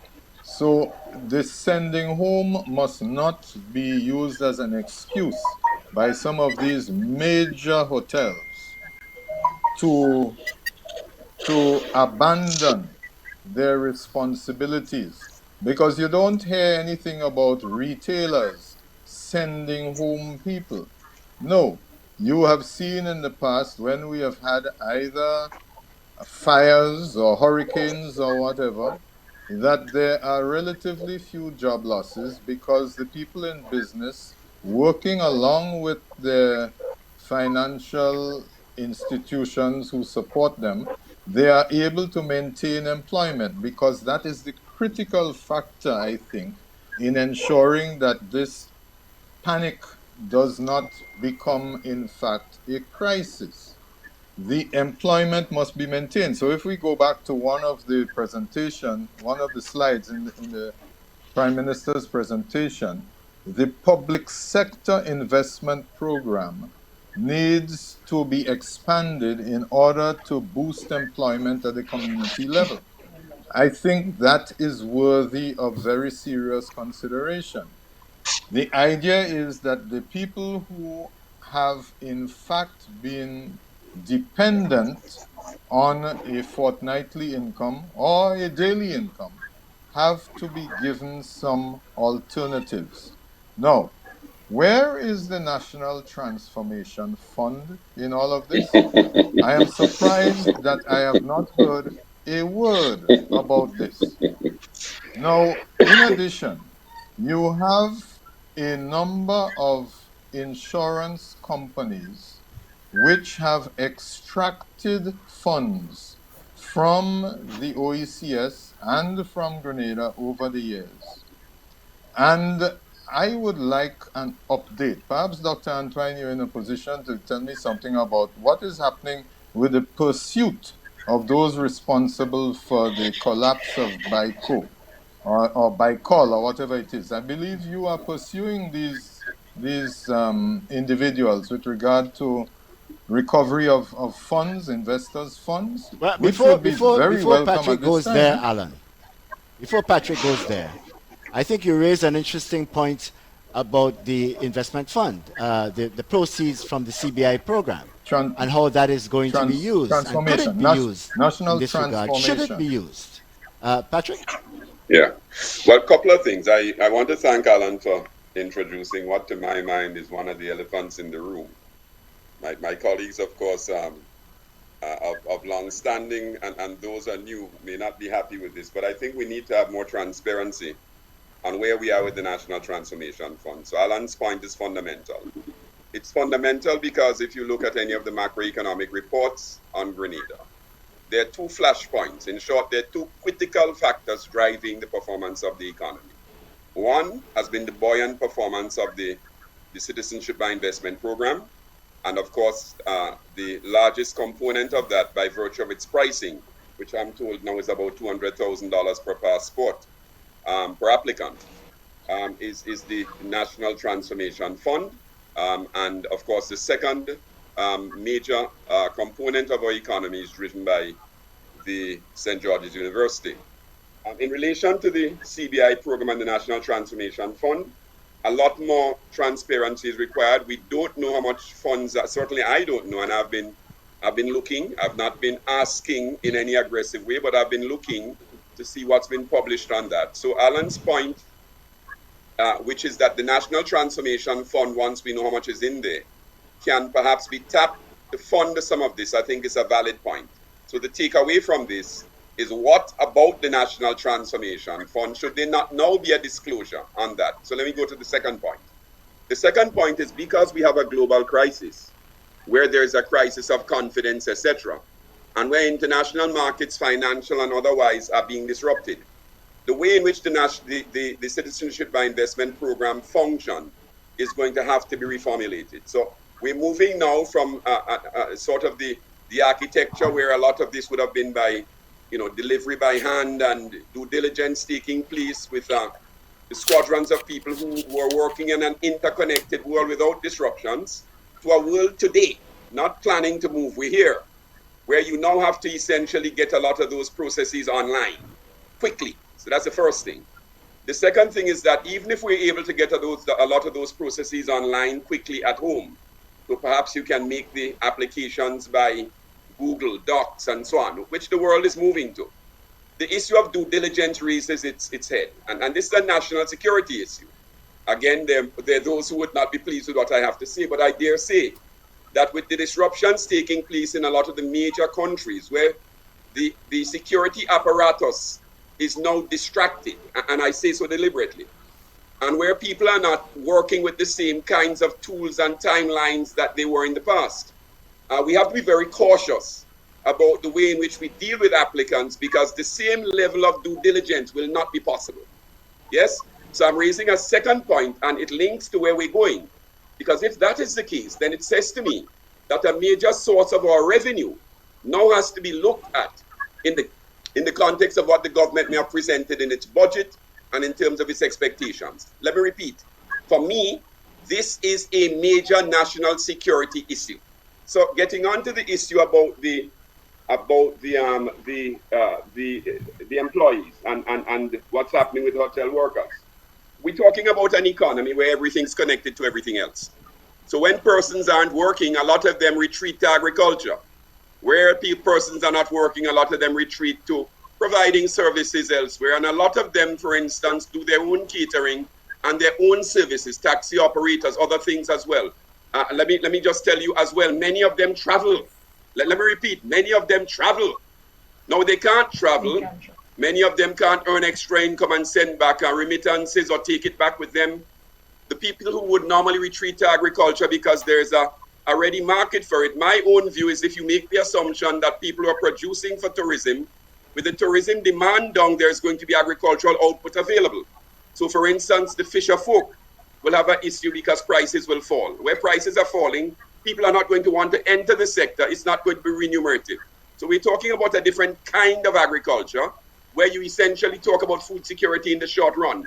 Let me just talk very quickly about the short run. We must not confuse or forget that this crisis comes at a good time. Allan, I agree with you, because we were at the tail end of tourism. It could have been worse.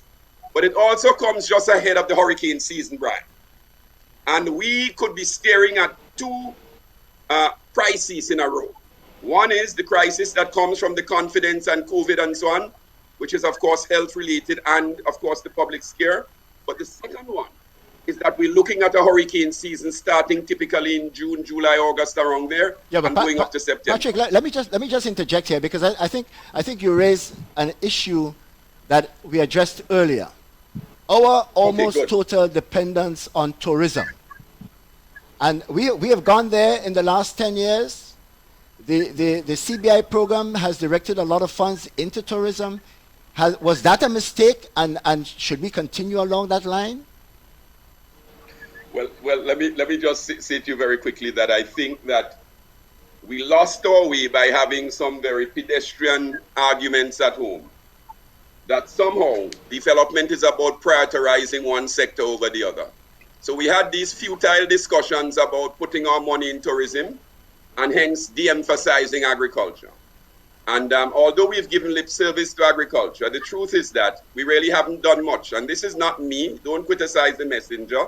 The number speaks for itself. we took a different approach to St. Vincent. St. Vincent's agriculture surpassed $100 million last year. And I told some of my students that if 2 decades ago, I told you that St. Vincent would have been outperforming Grenada in agriculture with its known diversified agricultural system, you would have thought I was crazy, but that's what we're looking at now, to the extent that we now import from them. Getting back to the question, I think we made an error because we have these pedantic discussions at home, well, which is more important? Development is not about that. Development is about how you take people on with you, how you develop these intersectoral linkages. There's so many countries where we have good examples, but we've gotten into this kind of, bubble where we start listening to ourselves, and that's the mistake. So we essentially, inadvertently, moved away from agriculture because we started having all of this rhetoric about a non-issue about which is more important. And so today the crisis that we have is that the rural community is dying. The agricultural production systems are not ready to go. So in St. Vincent, they can talk about an announcement on a mass production schedule in the face of COVID. We don't have the response systems in place to do that. And there's some things that we can do very quickly. We can clear up some of the roads to the farms that are still blocked from Ivan. We can provide some inputs to farmers that are critical. We can provide some training in modern technology rather than just workshops. We can now twin that with some of the funds going to the Imani program. We can train some of the Imani people in technical and vocational skills so they can get into greenhouses and hydroponics and vertical production. We could have been doing a lot more, but for the pedantic arguments that we've been having on which is more important. I rest on that. So I think inadvertently, we've made some fundamental errors. And all this crisis is doing is exposing it. This is just exposing structural problems that we already have, that we've been talking about for a long time. Yes. Michael, have we also made a mistake by laying too much emphasis on placing agriculture in the hands of the Grenada Development Bank and not finding a way for the commercial banks to get involved? Well, I don't know if we placed it in the hands of the Grenada Development Bank. I think that's a pretty strong statement you're making there, Brian. But the Grenada Development Bank had some programs, some funding programs directly designed for agriculture. Right. The commercial banks did not have specific programs. I think that's getting at. So I don't think anyone deliberately placed agriculture in the hands of the development bank. Okay, but that's given. But the commercial banks have not had a say, really, or a program that we can talk about. No, they don't have specific programs that says, I've designed this specifically for agriculture. No. Right.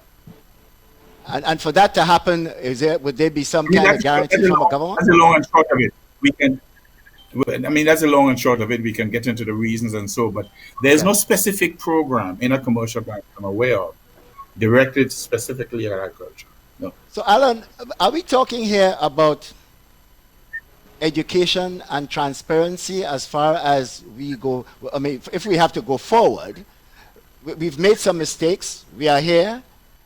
As we're planning to move forward, we're talking about transparency and education? Before we can move forward, we need to make sure that we are able to continue to provide opportunities for people to generate income. And so this is why I am so concerned when people talk closing of entry. By all means, let us forget about the commercial passenger traffic. But commercial traffic must be a focus, because we've got to keep our trading links. So that means that our trading vessels need to be able to get to the place, need to be able to export to the OECS. So yes, there will have to be some structural changes made. So for example, the face-to-face contact by small business people who would go down to Port of Spain with, I don't know how much cash in their bag, but perhaps Ponty might have an idea. But that has to stop. So the possibilities now exist for the electronic transfers of money, and that the transactions will have to take place by phone or by computer, as the case may be. But we cannot afford to close off our docks. Now, that is one of the ways in which the intra-island trade must be allowed to continue. By the way, the illegal inter-island trade, nobody is thinking about that, because that will continue. And as to whether or not Dr. Antoine is referring to that aspect of agriculture in St. Vincent wasn't entirely clear to me. However, we know what goes on, and that trade does not respect immigration or customs or any border controls. It is there. Now, that inter-island trade is the one I want to concentrate on. Will Brian, put money in people's pockets. Hold on, let me continue. But then there are the other people. And so I'm going to go back and put the question again to Dr. Antoine. What about those people? Hurricane season is coming up. All of us have to find money to pay insurance premiums if we haven't already paid the insurance premiums. What about the money that is there, presumably, to be recovered from the entity that took the money from us in the first place? Dr. Antoine, I want you to give me an update. Just before Patrick jumps in, Ponty wanted to say something. Ponty? Okay. Yeah, I just wanted to get back to the matter of agriculture and the commercial banks, because I think I was a bit abrupt. I don't think the commercial banks presently have any specific program designed and targeted for agriculture. But if you go back in the bank's books over the years, you would find that one of the largest areas of bad loans, one of the largest areas of failed loans, has been to the agricultural sector. So it is not that the commercial banks have not been providing financing to the agricultural sector. But I agree there's no specific program at. But Brian, you have to be guided by what has happened in the past. Yes. And if your books are filled with loans that have not functioned properly, you're going to have to take that into consideration. Okay, Ms. Barry? Just to add to Mr. Archibald. Now, in some of my research, I found out that that lots of the commercial banks consider agriculture as a high risk as it relates to lending, and so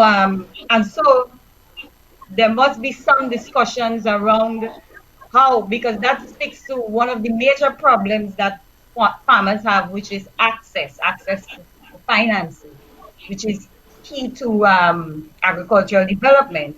And then we also have to think in relation to moving away just in lending just for primary production. Agriculture is not only primary production, it's also business. We have to speak about value added and so. So therefore, the lending it shouldn't be considered only in relation to primary production, and bad business may not necessarily be in relation to primary production, but we have to stick to the issue about lending for value added and the development of the entire value chain as it relates to agricultural development. We also have to speak to the issue in access funding from a gendered perspective in terms of in terms of lending as it relates. From my research, I found out that most of the women involved in agriculture found that access to funding, it was more difficult for them than it was for men accessing funding in relation to agriculture. So that's another issue. I don't know if Mr. Archibald can speak to that, but I did find out in speaking to many of those involved in agriculture as it relates to women and men, we have that issue to address, and also as it relates to not only funding for primary production, but funding along the value chain. All right, I will let Mr. Archibald think about that for a minute. We're going to take a break right now, folks. We'll be right back. Calling all vehicle owners. Inspection and licensing continues, and at Hubbard's, we want you to be ready. From February 16th to March 31st, registration numbers 2,501 to 5,000 with single registration letter, or registration numbers 251 to 500 with plural registration letters will receive 11% off new torque tires and PowerMax batteries. Don't get caught unprepared. Visit us today at the Motor Department in Mount Gay or the Tire Bay in Grand Anse near to the building supplies. Hey, Lynn. Hey, neighbor. Here's the bill I asked you to pay for me. How did you get your electricity bill to be so low? For one, we size our transformers just for what we need. And we unplug transformers, chargers, and other devices when they're not in use. We also replaced our light bulbs with LEDs. They burn less energy, right? Much less. I even replaced the seal on my refrigerator door to keep the cold air in. And Grenlec is always advising us not to open the fridge too often. That's right. And my family washes and irons in bulk. With fuel prices changing all the time, how do you know if it is working? We pay attention to the usage history table. Over time, our average usage has decreased. So while Grenada can't control fuel prices, I can conserve energy and save money. GRENADA, energizing our Grenada. Juve chocolates, cocoa nibs, and cocoa balls from Diamond Estate Grenada are now available at Amazon.com, Amazon.ca, Amazon.co.uk, and GrenadaMarket.com. Try their sensational touch of nutmeg and a touch of ginger chocolates, 75% dark and rich, 100% pure cocoa, and their 60% dark and sweet chocolate bars today. Amazon Prime members enjoy free shipping on these orders in the USA, Canada, and Europe. GrenadaMarket.com. When you can't come to the island, the products of the island will come to you. I'm always on the move. Training, traveling, competing. So it's good to know I have Co-op Bank in the palm of my hand. Introducing e-banking, one of many customer convenience services from Grenada Cooperative Bank, and there's more to come. It's swift, simple, and secure. Welcome home. Welcome back, folks. Michael, ball is in your court. Michael. Yeah.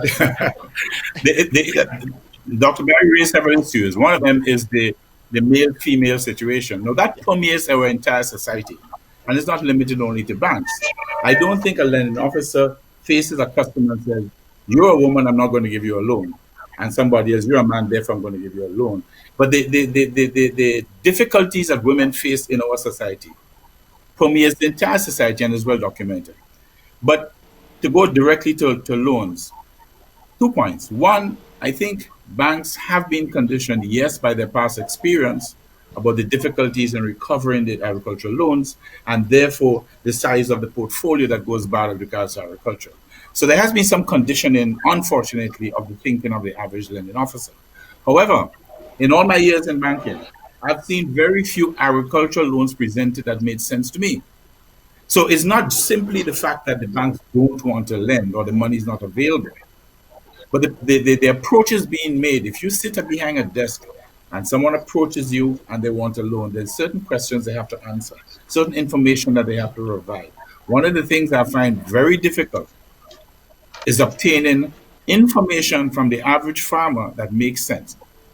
And that has to do more with the way we have treated agriculture as a society and the people who have remained in agriculture as a society, and not that the banks per se are not with agriculture. Ms. Barry, does Mr. Archibald have a point? Yes, it does. One, in the sense that we've not been looking at agriculture as a business. So we basically need to address this issue of how our farmers look at agriculture. We go on the farm, we sell our primary products, but even that in itself is a business operation. Our record keeping, our monitoring and evaluation, these are important things within the sector. But I must hasten to say, or hasten to ask, what are the strategies put in place from the bank perspective, tailored to suit the agricultural sector. So for example, you have a crop cycle of 3 months, or you have a crop cycle of 6 months, but you expect payment, monthly payment. Obviously, a farmer may have issues in relation to monthly paying his loan monthly, and therefore would end up on the books for bad repayment. So I would also look at it from the perspective of the bank and the strategies in tailoring the strategies to fit the sector, to suit the sector. All right, Alan, before you come in, Patrick, given that this thing too will pass, and that we need as much money in our recovery as possible, I think people are waiting to hear about the possibility of getting some of that BICO funds back in the economy. Yeah, well, as you know, we started an initiative 4 years ago after much delay in trying to coordinate the policyholders in Grenada into a legal démarche that would take us to the CCJ. I have to tell you that this has been an extremely difficult undertaking. Do not despair. We are now essentially, we've made some decisions that we want to approach the court by the end of April. We had initially intended to do so last year, but you would well understand that it has not been easy to assemble some critical bits and pieces of information because we were not the custodians of that. And we've done an awesome job in using every single facility possible in getting a documentation and so on that would form the evidentiary basis that otherwise I think we could not possibly go to court without that. So we've made some tremendous strides in the last 4 years, and I think more recently what we've had is the interest of many other countries coming on board, which I think is important because the idea here is that if we can get the rest of the OECS civilization with us on this, then it becomes more difficult for the court to deny justice on a matter that is so fundamentally important to such a large group of CARICOM nationals. So far, we have a group in Antigua. We are about to finalize the formation of a group in St. Vincent and in Dominica. The group in St. Kitts, we see that being about a month off, and all of this, of course, was before the COVID scare. We had arrangements to visit and to finalize arrangements for these groups. So the idea here is subject to adjustments coming from this COVID, to approach the court by the end of April in relation to the British American matters. In relation to the CLECO matters, that's been as difficult as you can imagine. But we have in fact made some strides by contacting, after much attempts, a legal team in Barbados to help us get to some of the key pieces of documentary evidence that is required so that the CLECO case can join the British American case. Now, we have a very strong legal team working on this. It is the evidence that has really detained us, and we still have very, very high expectations that the court cannot deny us justice on this matter, based on the fact that we believe that the breaches to the treaty and to our rights as CARICOM nationals are so fundamental. So the idea here is that yes, it's delayed.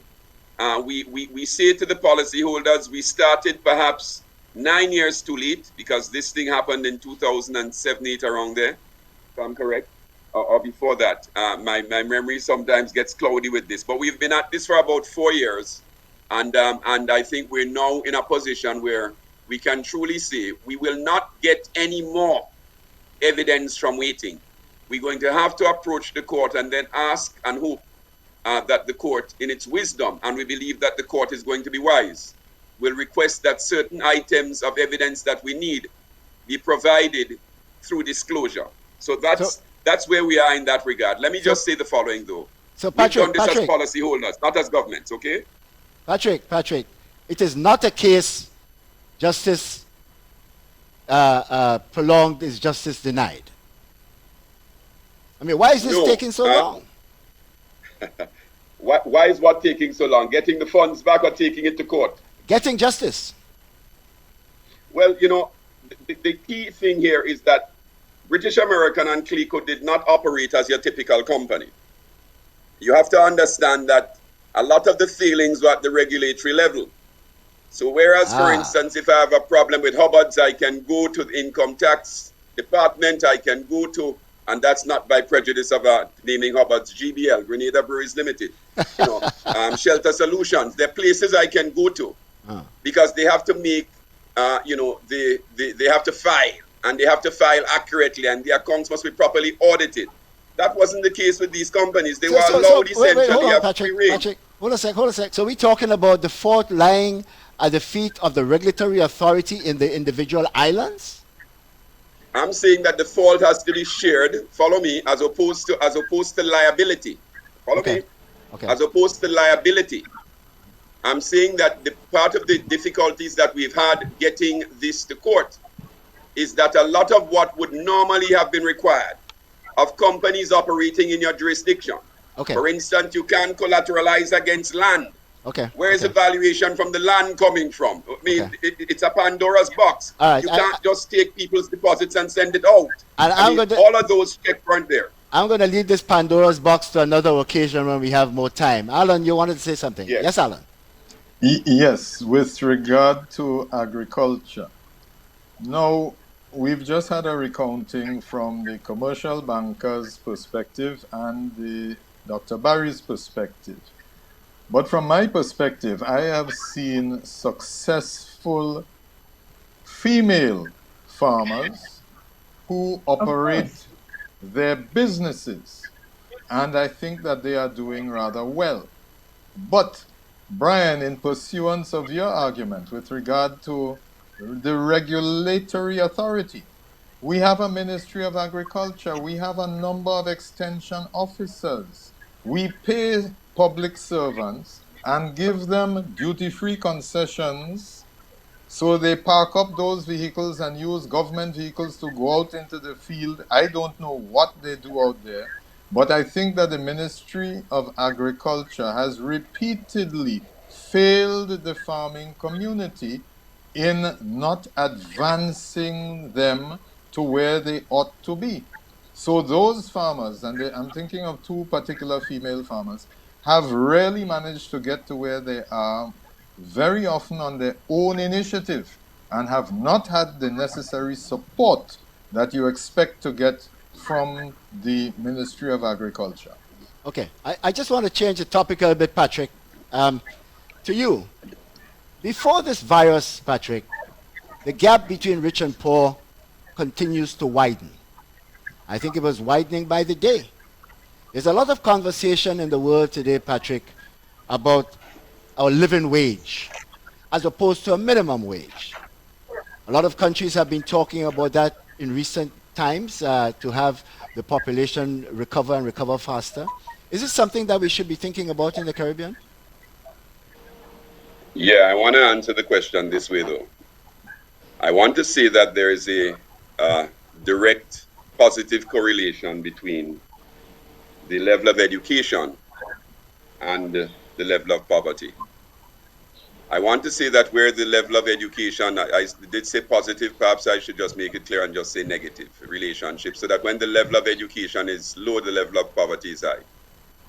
And we found that to hold in our own society, where if you look at the results of persons coming out of the secondary school levels, CXCs, etc., because we now have this automatic graduation system, which is fine, you're going to see that many of our people are leaving school without the minimum requirement. It starts there. Let me repeat, it starts there. So when you look at the jobs that are becoming available at home and also within the region, we don't have people who can ideally fit those jobs. So there's a misfit. We don't do anything when they leave CXC to retool them or to tool them in technical and vocational training. So what we have is a large pool of unskilled people. And if there is a negative relationship between education and skills and poverty, then what you're doing is you're dooming more and more of your people to poverty.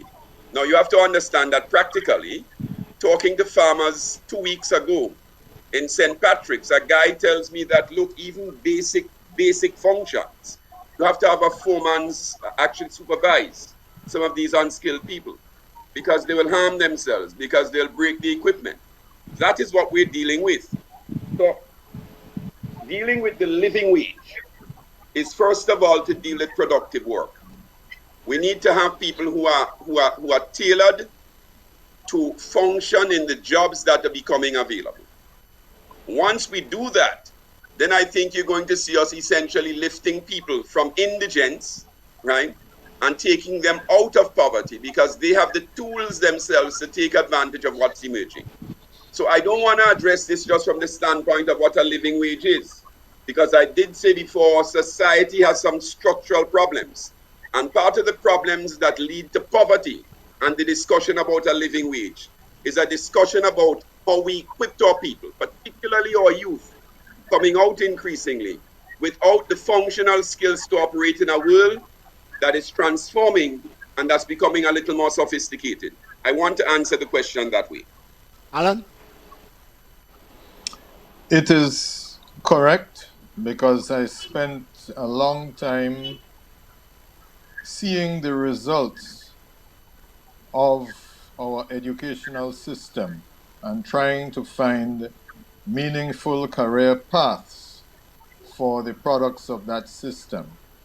And so in the latter years of my employment, I was seeing more and more churning, that is rapid turnover of staff, so that while we invested in training, even basic principles such as self-respect, respect for others, manners, communication skills seem to be on the decline.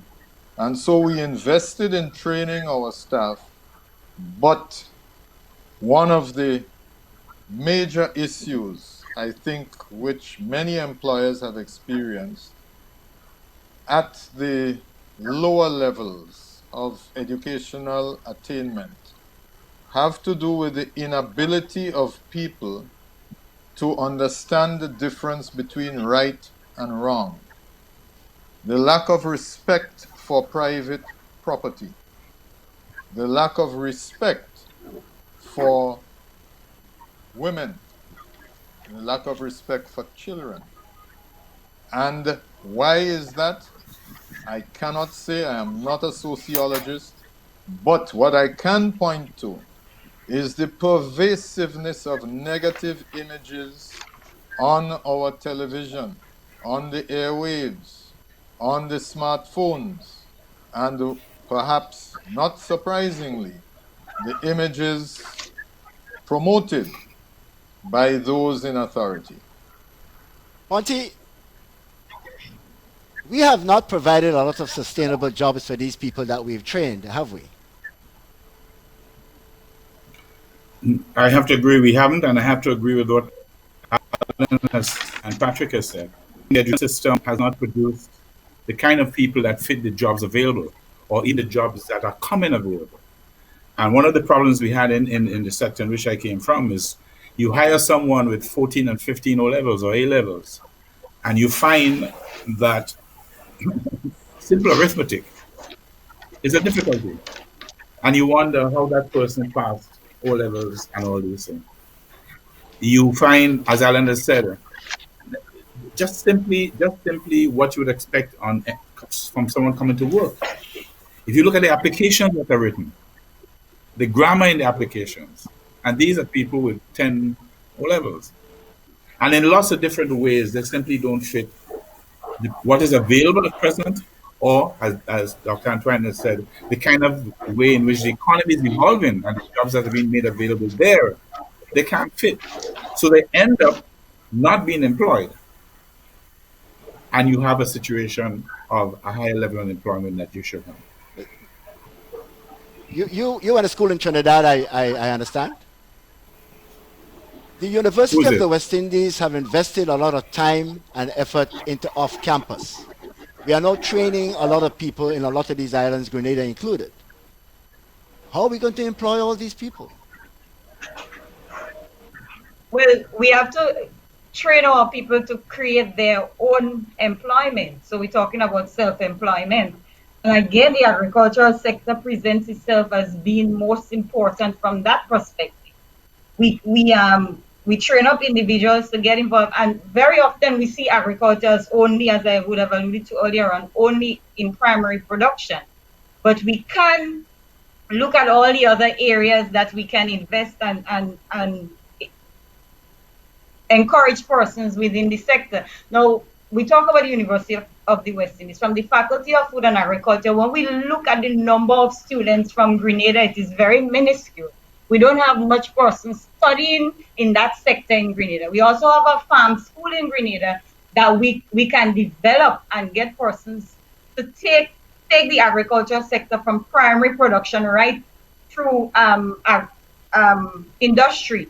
Now, we have some examples in Grenada where we have the chocolate factory, we have the cocoa powder and so being made. Now, how do we, the idea of the jobs is how do we encourage persons to create their own employment? Let us engage more into providing opportunities for studies within the agriculture sector. So the agriculture sector presents a very good case for the creation of jobs and the creation of self-employment.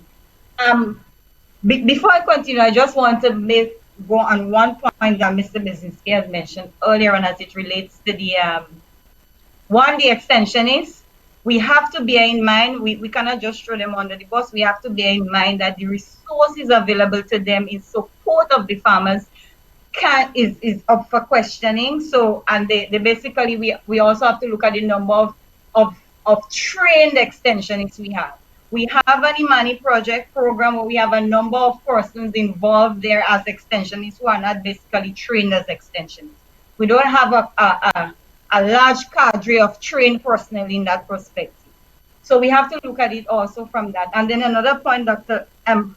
Bierzyński raised about the women and in relation to the experiences they face. We have to look, Mr. Archibald had mentioned it earlier on, in terms of that being something that permeates the entire society. So we have to look at how we treat the experiences women have in all of the sectors, including that of agriculture. I was looking at a report that indicated that when we look at the most vulnerable persons, we see women and children. So in relation to creating employment, we can look at opportunities for single-headed households, allowing women to be involved mainly also within the agricultural sector and giving them opportunities to move along the value chain to be able to access the funding, to be able to access opportunities within the sector. So in relation to your answering your question, Mr. Pitt, how do we employ these persons? Let us create the environment where they can employ themselves within the agricultural sector. Okay, Patrick. Perhaps you'd allow me to come in on that. Thank you so much. Let me say that, guys. Look, this too shall pass.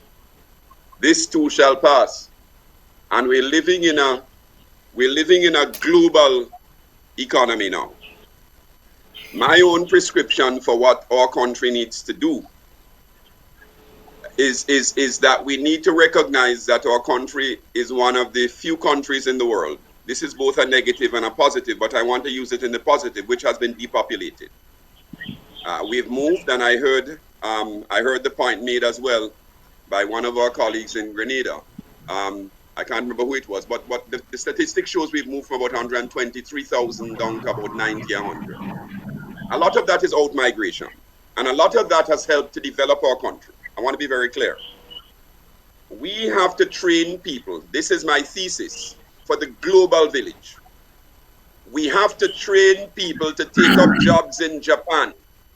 We have to train them to take up jobs in Israel. We have to train people for the global village. Grenada has had a history of a very hard-working, ethical, morally sound people. It goes right back to everything Allan said, that he's noticed a slip. we need to train individuals who imbue those qualities and unleash them on the world. I have Grenadian nurses here in Trinidad that people are dying for. And I have a few male nurses who they're just absolutely in awe of. This is male nurses because their bedside manners, etc., is second to none. Grenada has a tremendous asset that we continue to misappreciate, which we need to develop. The second thing, we have Grenadians in the diaspora who we have shut the doors to. So they are now working in other countries, creating the employment that they should be creating at home. We have people who before animation was any big profession, came to Grenada and said, look, let us train in animation, let us train in ICT, let us train people, not just in the offshore services of keying stuff in, but on keying in medical data, in medical records, that's paying $5,000 and $6,000 US a month. And we've shut our doors on them. So another thing we need to do is two things. We need to open ourselves to the new economy. I say that not in gist, not tongue in cheek, but we keep not doing it. So the ICT and animation and so on, that's a big opportunity in Jamaica and increasingly in Africa. We have people like Earl Brofitt being at the center of many projects like that. And we don't have Earl at home helping us to spawn those things. So the final thing is that we also need to recognize that we ourselves need, as TESSA said, to have an environment that doesn't skew people away from work and towards essentially disguised employment. Now, there's some areas of public expenditure that need to be looked at. And when I talk about disguised employment, I'm talking about where you have certain sectors wanting genuine people to work if you can train them, but you have them trapped in jobs or work that's being funded by government programs. I'm simply making the point not to cut the funding, but let us use the funding more creatively. Again, it goes back to what we said earlier. Grenada needs to train people for the world, my thesis. And Patrick, when we train people, they remit. Absolutely. And when they remit, we have not measured that over time. Folks, we got to take a short break right now. And when we come back, because this virus have exposed all these islands in the Caribbean, has that strengthened the hand for the regional integrationists? We'll be right back.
Juve chocolates, cocoa nibs, and cocoa balls from Diamond Estate Grenada are now available at Amazon.com, Amazon.ca, Amazon.co.uk, and GrenadaMarket.com. Try the sensational touch of nutmeg and a touch of ginger chocolates, 75% dark and rich, 100% pure cocoa, and their 60% dark and sweet chocolate bars today. Amazon Prime members enjoy free shipping on these orders in the USA, Canada, and Europe. GrenadaMarket.com.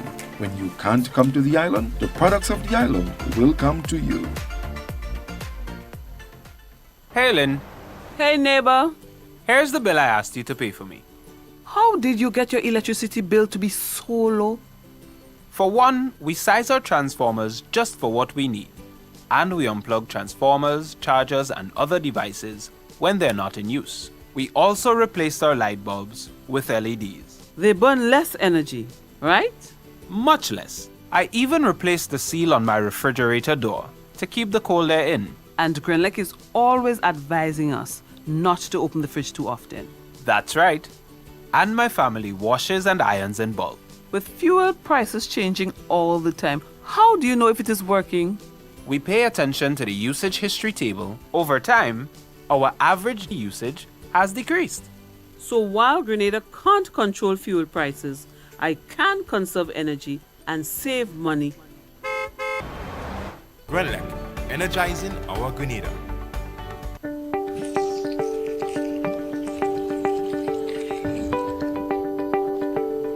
There are several practical measures you can take to protect yourself from the new coronavirus.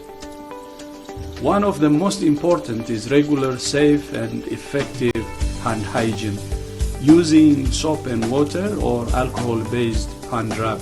Here are the steps recommended by WHO to follow.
You too can have safe and clean hands anywhere.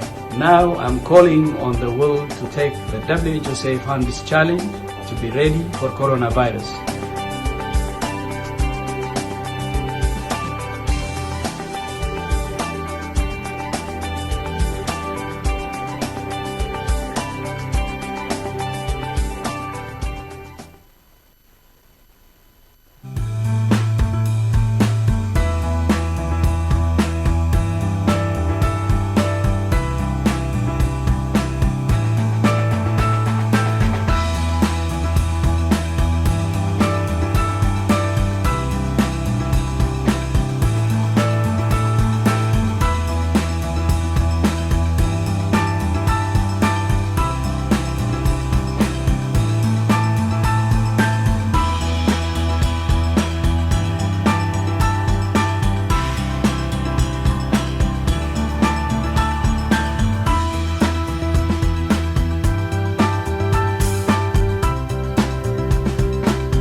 Juve chocolates, cocoa nibs, and cocoa balls from Diamond Estate Grenada are now available at Amazon.com, Amazon.ca, Amazon.co.uk, and GrenadaMarket.com. Try the sensational touch of nutmeg and a touch of ginger chocolates, 75% dark and rich, 100% pure cocoa, and their 60% dark and sweet chocolate bars today. Amazon Prime members enjoy free shipping on these orders in the USA, Canada, and Europe. GrenadaMarket.com.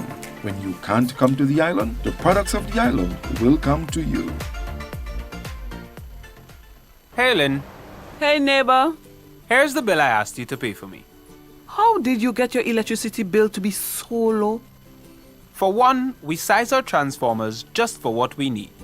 And we unplug transformers, chargers, and other devices when they're not in use. We also replaced our light bulbs with LEDs. They burn less energy, right? Much less. I even replaced the seal on my refrigerator door to keep the cold air in. And GRENADA is always advising us not to open the fridge too often. That's right. And my family washes and irons in bulk. With fuel prices changing all the time, how do you know if it is working? We pay attention to the usage history table. Over time, our average usage has decreased. So while Grenada can't control fuel prices, I can conserve energy and save money. GRENADA, energizing our Grenada.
Welcome back, viewers, listeners, and my panel.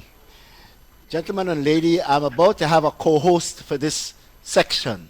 Mr. Archibald wants to get some feedback from the panel on some ideas that he has in his mind. Mr. Archibald. Co-host, I like that, Mr. Cook. I like that.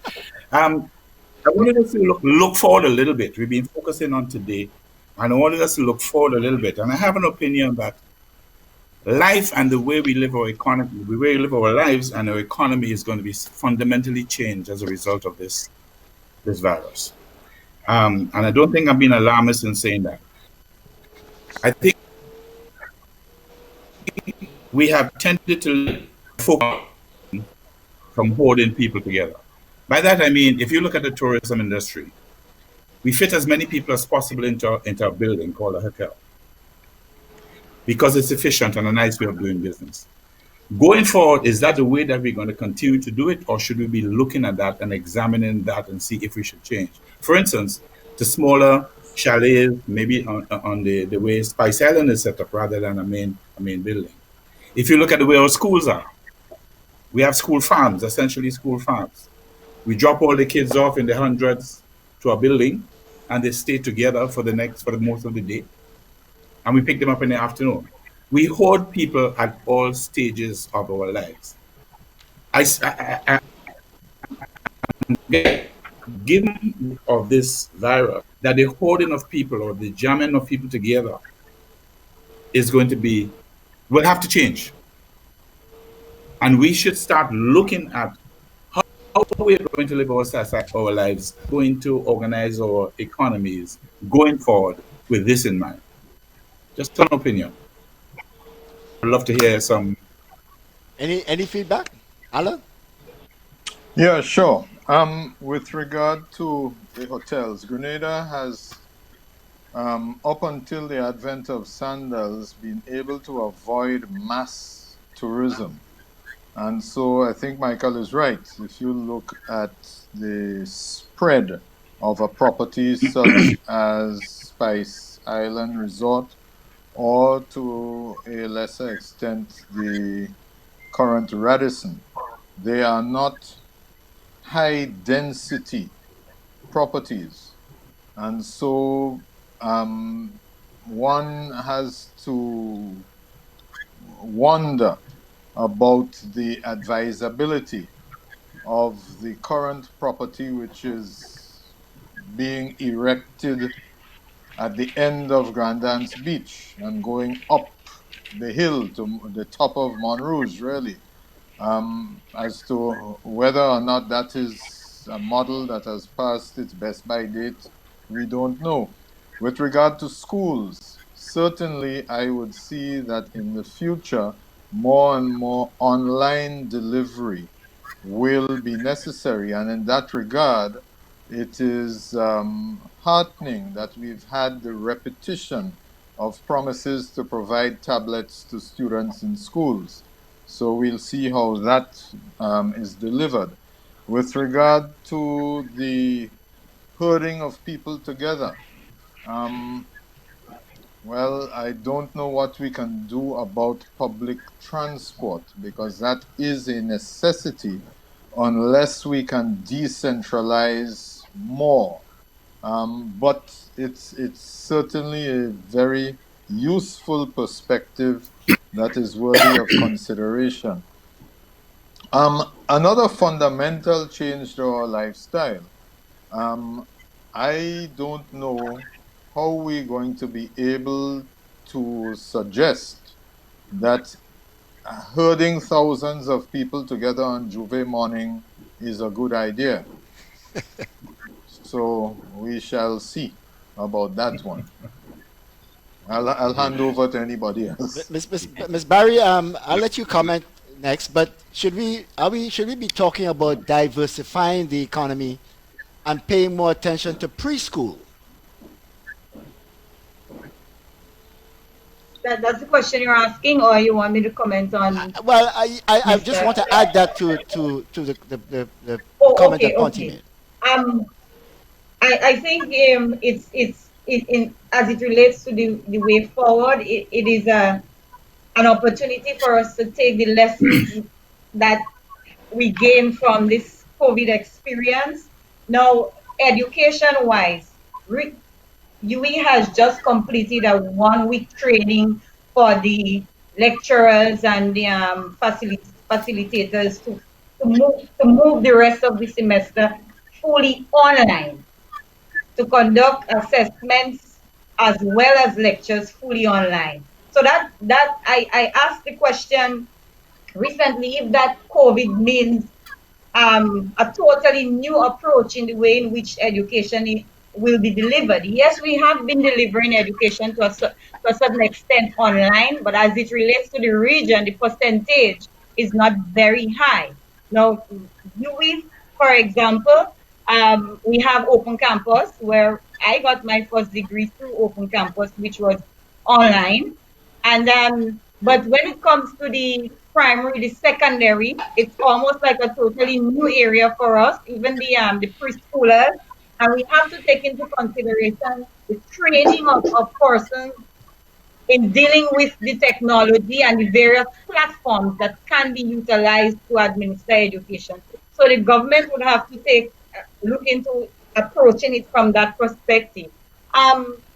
We recently conducted the Caribbean Extension Network recently, or actually is an ongoing series that is taking place in training persons on what they refer to as the new extensionist learning kit, which was prepared by the Global Forum for Rural Advisory Services.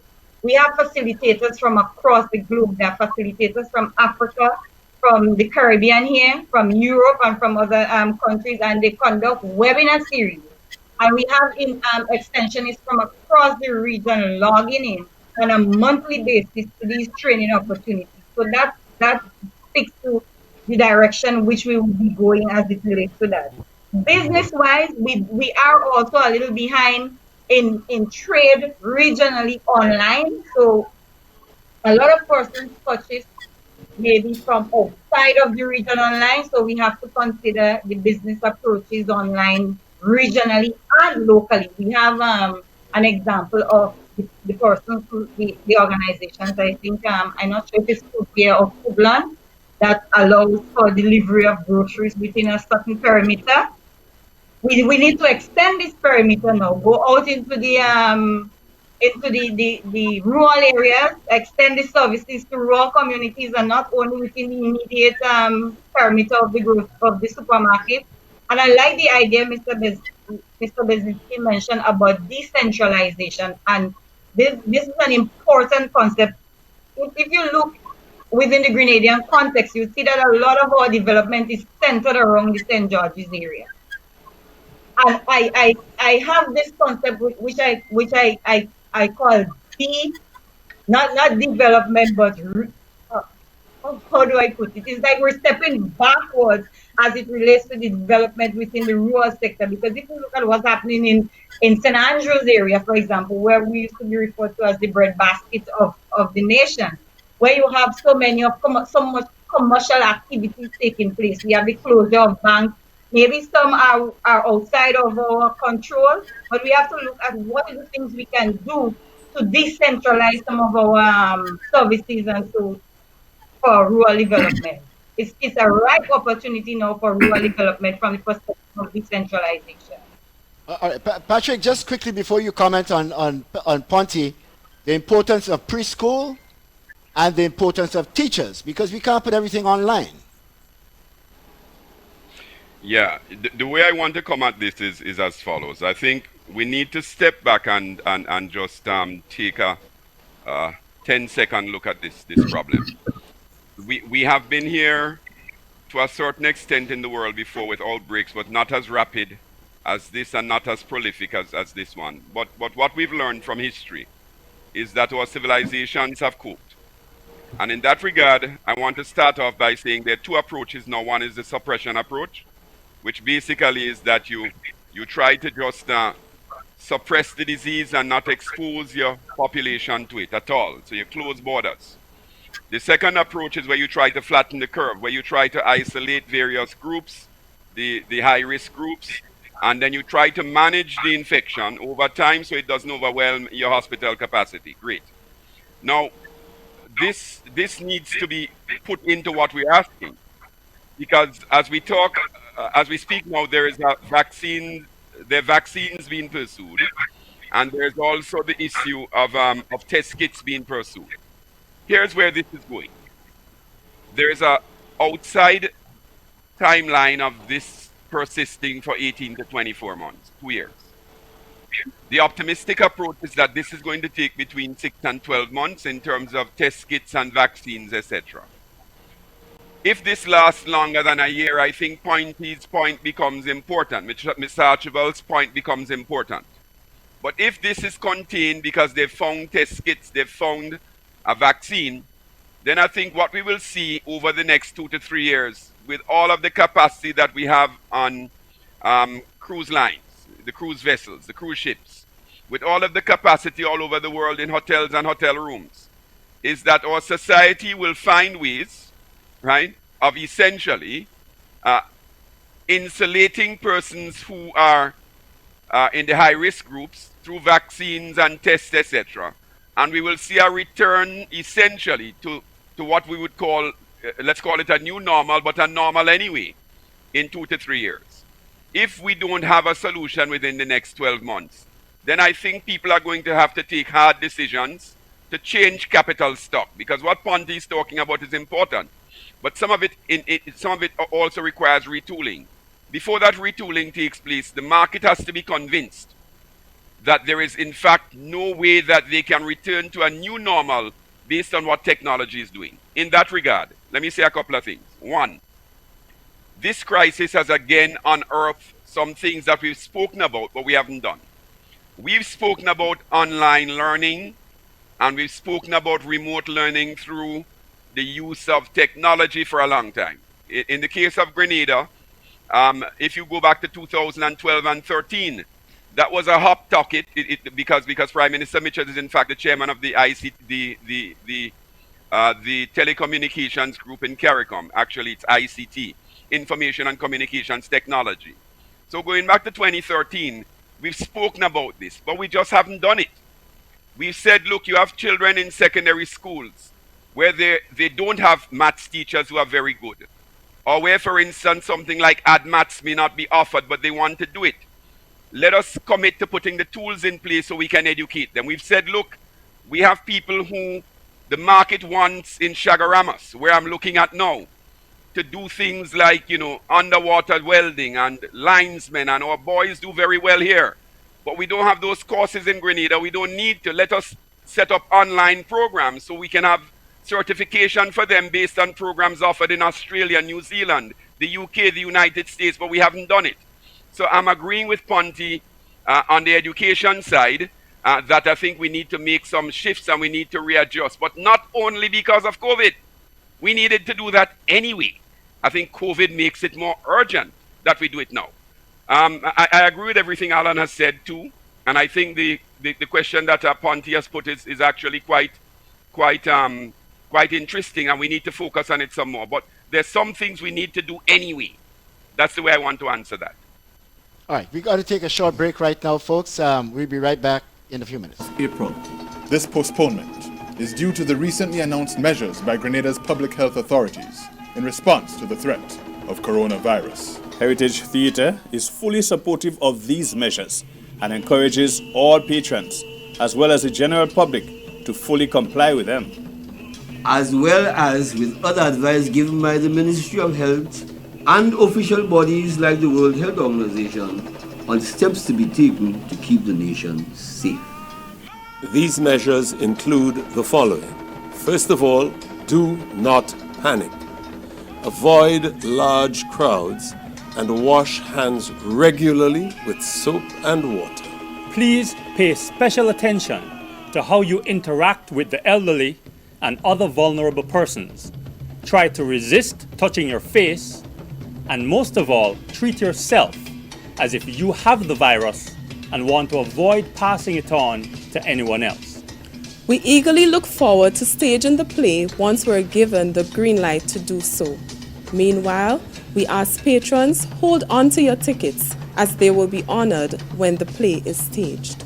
We would like to take this opportunity to thank all our sponsors, including our title sponsors, the Grenada Broadcasting Network and the Grenada Cooperative Bank, as well as those who have collaborated with us thus far in the preparation of this production.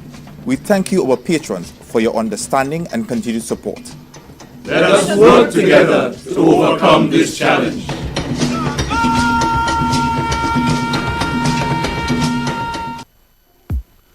Calling all vehicle owners, inspection and licensing continues, and at Hubbard's we want you to be ready. From February 16th to March 31st, registration numbers 2,501 to 5,000 with single registration letter, or registration numbers 251 to 500 with plural registration letters will receive 11% off new torque tires and PowerMax batteries. Don't get caught unprepared. Visit us today at the Motor Department in Mount Gay or the Tire Bay in Grand Anse near to the building supplies. Hey, Lynn. Hey, neighbor. Here's the bill I asked you to pay for me. How did you get your electricity bill to be so low? For one, we size our transformers just for what we need.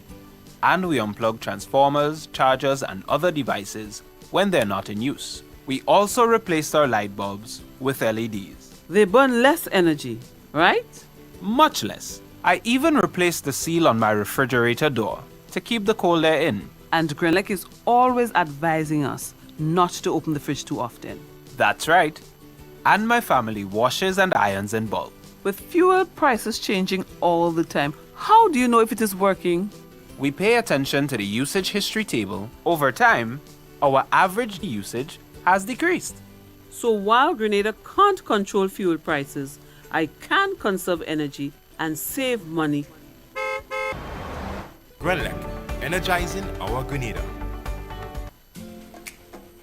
Juve chocolates, cocoa nibs, and cocoa balls from Diamond Estate Grenada are now available at Amazon.com, Amazon.ca, Amazon.co.uk, and GrenadaMarket.com. Try their sensational touch of nutmeg and a touch of ginger chocolates, 75% dark and rich, 100% pure cocoa, and their 60% dark and sweet chocolate bars today. Amazon Prime members enjoy free shipping on these orders in the USA, Canada, and Europe. GrenadaMarket.com. When you can't come to the island, the products of the island will come to you. I'm always on the move. Training, traveling, competing. So it's good to know I have Quad Bank in the palm of my hand. Introducing e-banking, one of many customer convenience services from Grenada Cooperative Bank, and there's more to come. It's swift, simple, and secure. Welcome home.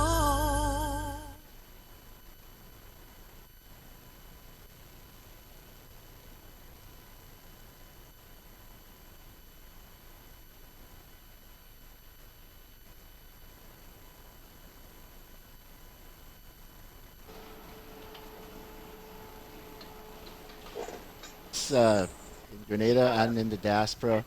Patrick, we're running out of time, and I just want us to quickly comment on whether or not this virus and this economic shock strengthens the argument for a more serious look at regional integration. Yeah, well, very, very quickly, I think it does. I think that what we've seen is the very effective response of the CARICOM heads, though I would have liked to have seen them get together sooner. But I think we're now seeing coordinated action by the heads. Why I say sooner, again important, not cryptic at all, is that I think they could have taken a greater coordinated approach in how they handle this rather than taking it island by island at first.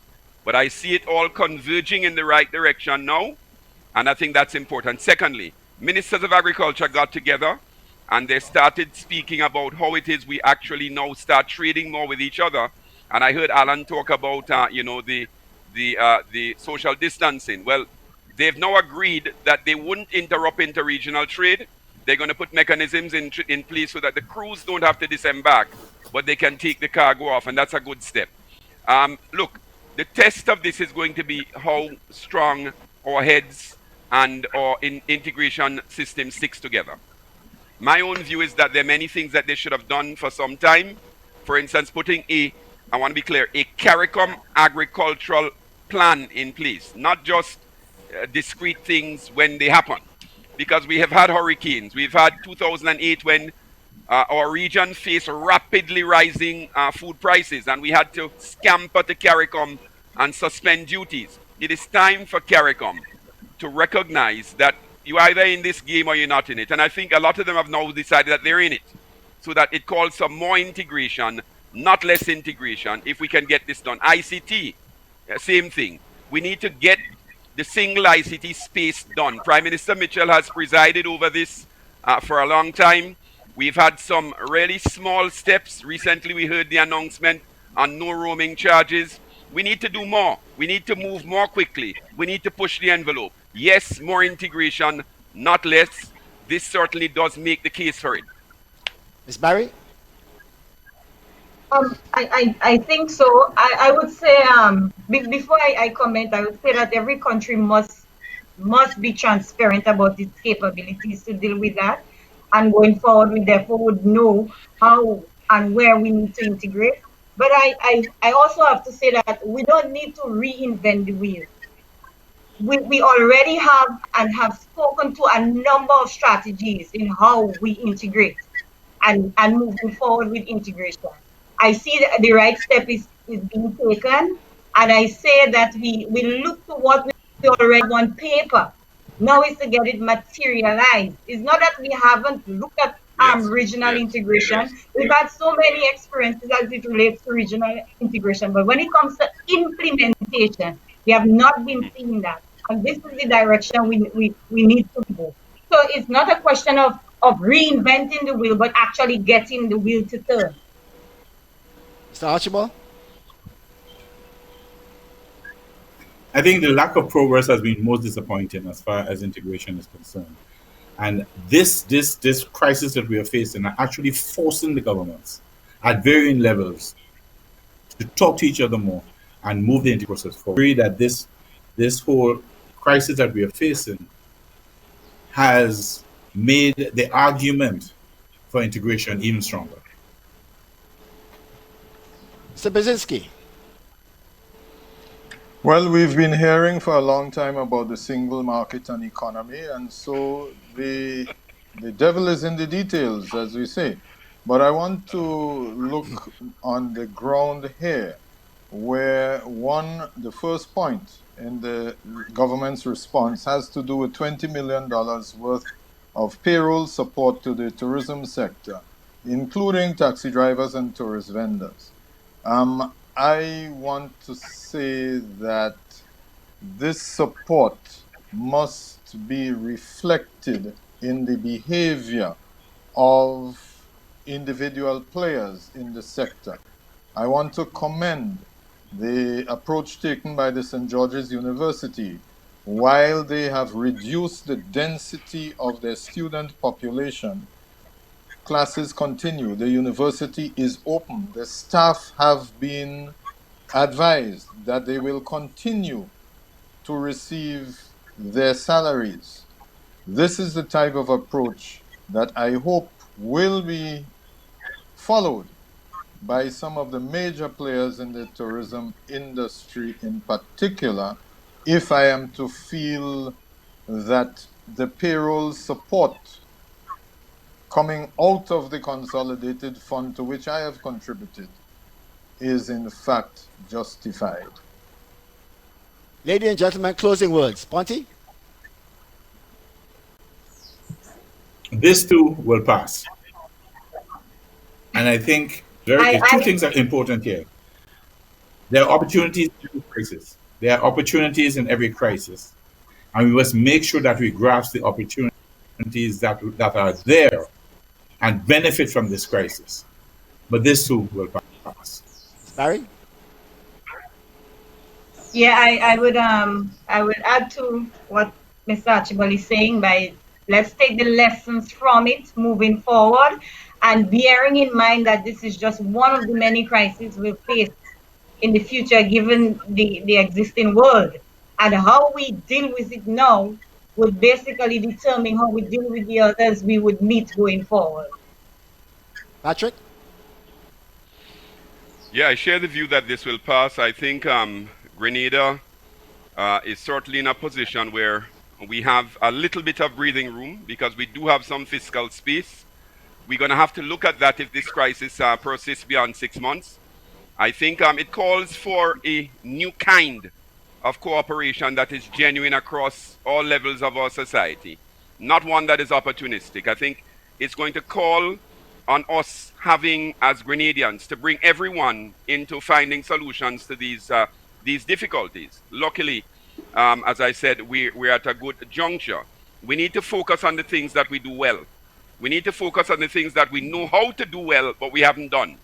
For instance, manufacturing, a bright spot. We've not focused enough on manufacturing. We have companies in Grenada doing quite well. We need to drive those. Agriculture, we know what to do. We need to return to doing it. Services, we know how to do that too. And then we need to use the time too, and to get ourselves ready for when the crisis does lift, and it will lift. And Grenada must find itself better off in terms of doing business ranking, better off in terms of the best places to live in the world, better off in terms of the world's wealthiest economy, better off in our Human Development Index, and better off as a people to confront the challenges of the 21st century. Grenada can do this. Mr. Brzezinski, the final word is yours.